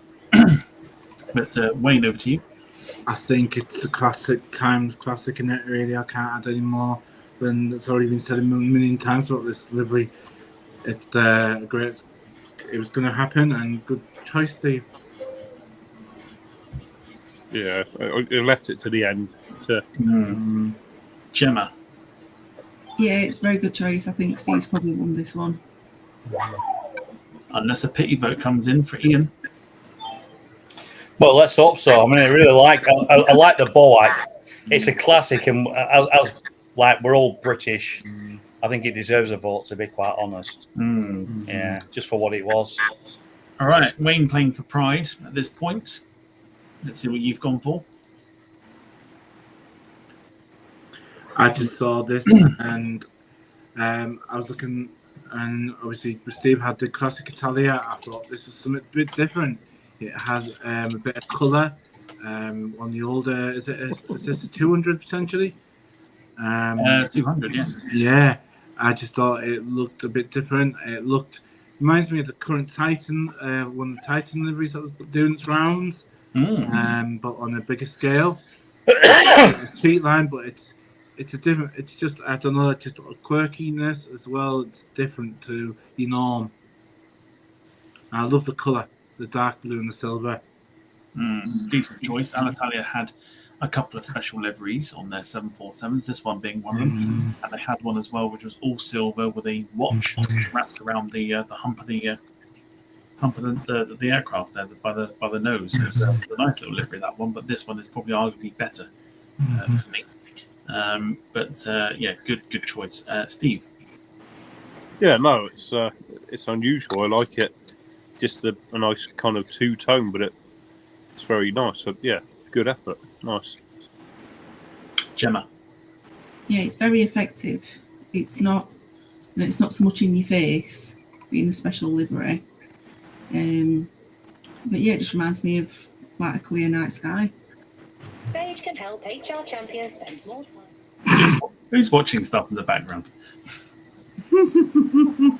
Not guilty. Not me. Not me. No, or me. Well, me. See, we turn telly down. For God's sake. Apologies. All right, Ian, you want to say this one as a bit of a story. Oh, right. I thought you were going to ask me about that one then for a minute. This one? Not your opinion on this one yet, have we? Yeah, I really like it. It's funny with the tail, to be quite honest. It's you know, I think I would have done the tail, the original green and red, and then done the rest of it, the black and silver, what it is, to be quite honest. It's a really, really nice looking play. I've never seen it before, to be fair, but I think they should have kept the tail, you know, Alitalia. That's my only criticism. Yeah. Very funky. All right, Ian, you want to do this one as the last one to kind of have a little bit of a backstory to this one. So here is your choice for the final round to hopefully get you a point. So I got a message off Tom saying that I needed to pick one more because I'd only picked 9. So I said to Tian, Tian, can you pick me any country in the world? And she said Uganda. And that's what I came up with. So I've got I like to realize, mate, that apart from it being pink and white, that lion on the tail is absolutely shocking. It really, really is. It's like Lion Cat. It is like Lion Cat, yeah. But apart from it's on an SP, which sold it for me, to be quite honest. But I think it's very quirky, very individual, very unique, and it's one you're never going to see. And I actually do quite like it, to be fair. All right, quickly doing the round. Then this one was on loan from South African Airways back in the day. Steve? Yeah, just because Tian picked it, I like it, so it gets my vote. Yeah. Gemma? And it was a birthday yesterday as well, so there we go. Happy birthday. For a birthday. Yeah. Yeah, I'm not sure on this one. Sort of, I'll sit on the fence. It's pink. I don't know if it's pink. It's like a desert sand, isn't it? Looks like a peachy colour. Peachy, yeah. And there's something about that line that just like looks a little bit creepy. It's a Pokemon. It's not a Pokemon. Wayne. I just think it's really good because it's so bad. If that makes sense. So bad it's good. Yeah, I think a tiger on the tail's a bit of fun. It's funky. It's a bit different out there. So yeah, good choice, Ian. I think if it pulled up at your stand in airport, would you think twice about getting on it? Nah, I think it just isn't it? stands out, doesn't it? Yeah, definitely. All right, final round. So Gemma with the A&A Whale, Steve with Boac, Wayne with Alitalia, and Ian with the Alliance Airlines 747 SP. Who wins it?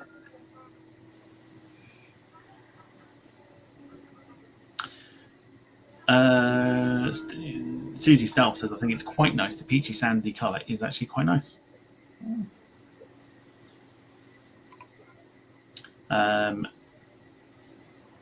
Steve saying happy birthday, Teabag.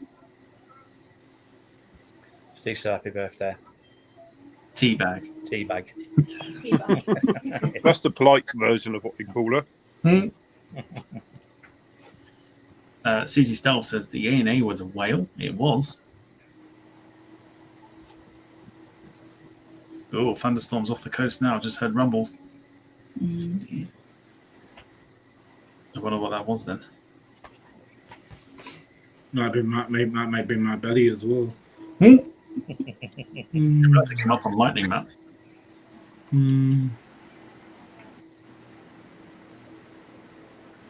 Yeah, you've got a few. I don't know if you'll be able to see it or not. Yeah. Yeah, there's a few. But looks like Ireland is getting absolutely hammered at the moment. Yeah, it does. Still got nothing down for tomorrow yet. We got a thunderstorm warning from 2 a.m. this morning, so God knows. Yeah, they're sort of trotting across to Ian's way as well. Yeah, there's one over Irish Sea, and I'm looking over in here towards Anglesey. Ireland get battered everywhere they go. Ooh, shots No fired. warning here, thankfully.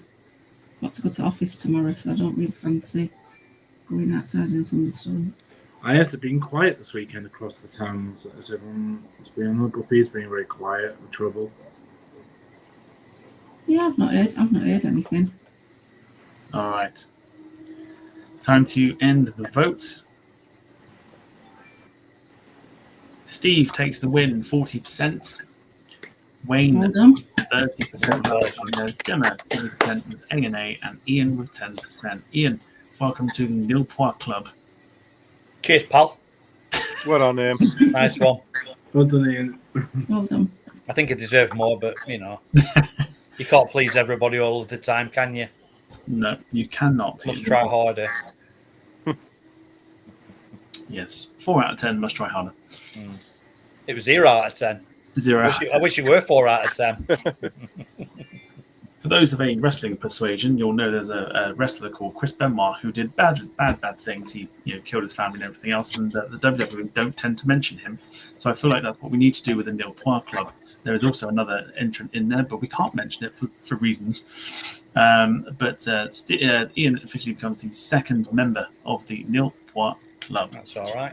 Finishing with 0. Well, enjoy taking photos of Ryanair and EasyJet because that's what membership entails.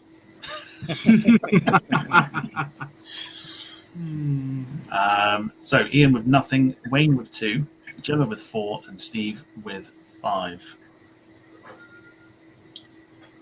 Very well done to you all. And that wraps up another Battle of the Liveries. Hope you had fun. Hope you enjoyed it. Some quick rundowns to mention for...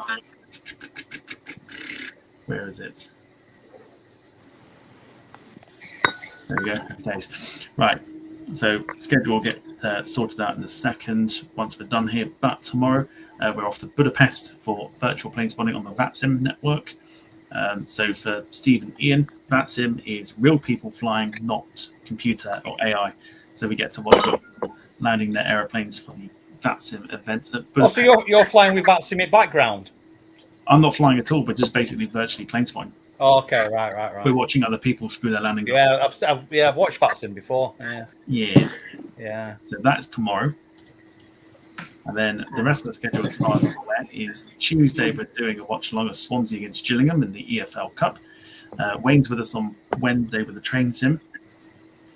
Thursday is, I think, possibly flight sim. I can't think what it was now. And Friday we're doing something else as well. Oh, Friday's the start of the Premier League, so we're doing a watch along of Manchester United and Fulham. Plenty to keep us nice and busy. Right, cool. I'd say do shout outs, but time's getting on and I want to go to bed. So, shout out to those that are watching, shout out to you lot for taking part. If you've enjoyed this evening, feel free to drop a like on the stream, it helps us out immensely. And if you're new around here, drop a subscribe, it also helps us out too. But until then, we'll see you tomorrow for the Vatsin event. And until then, look after yourselves and each other. And from us here at the Departure Lounge, it is a very good night. And a bye-bye to you all. Everyone, Bye, everybody. Take care.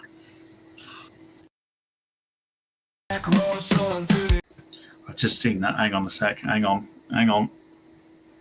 I'll go with the actual intro. I forgot to change. I've not uploaded the correct one. Let's go with this one. If you give me fire, give me diamonds and a star. Ladies and gentlemen, it's time for Battle of the Liveries.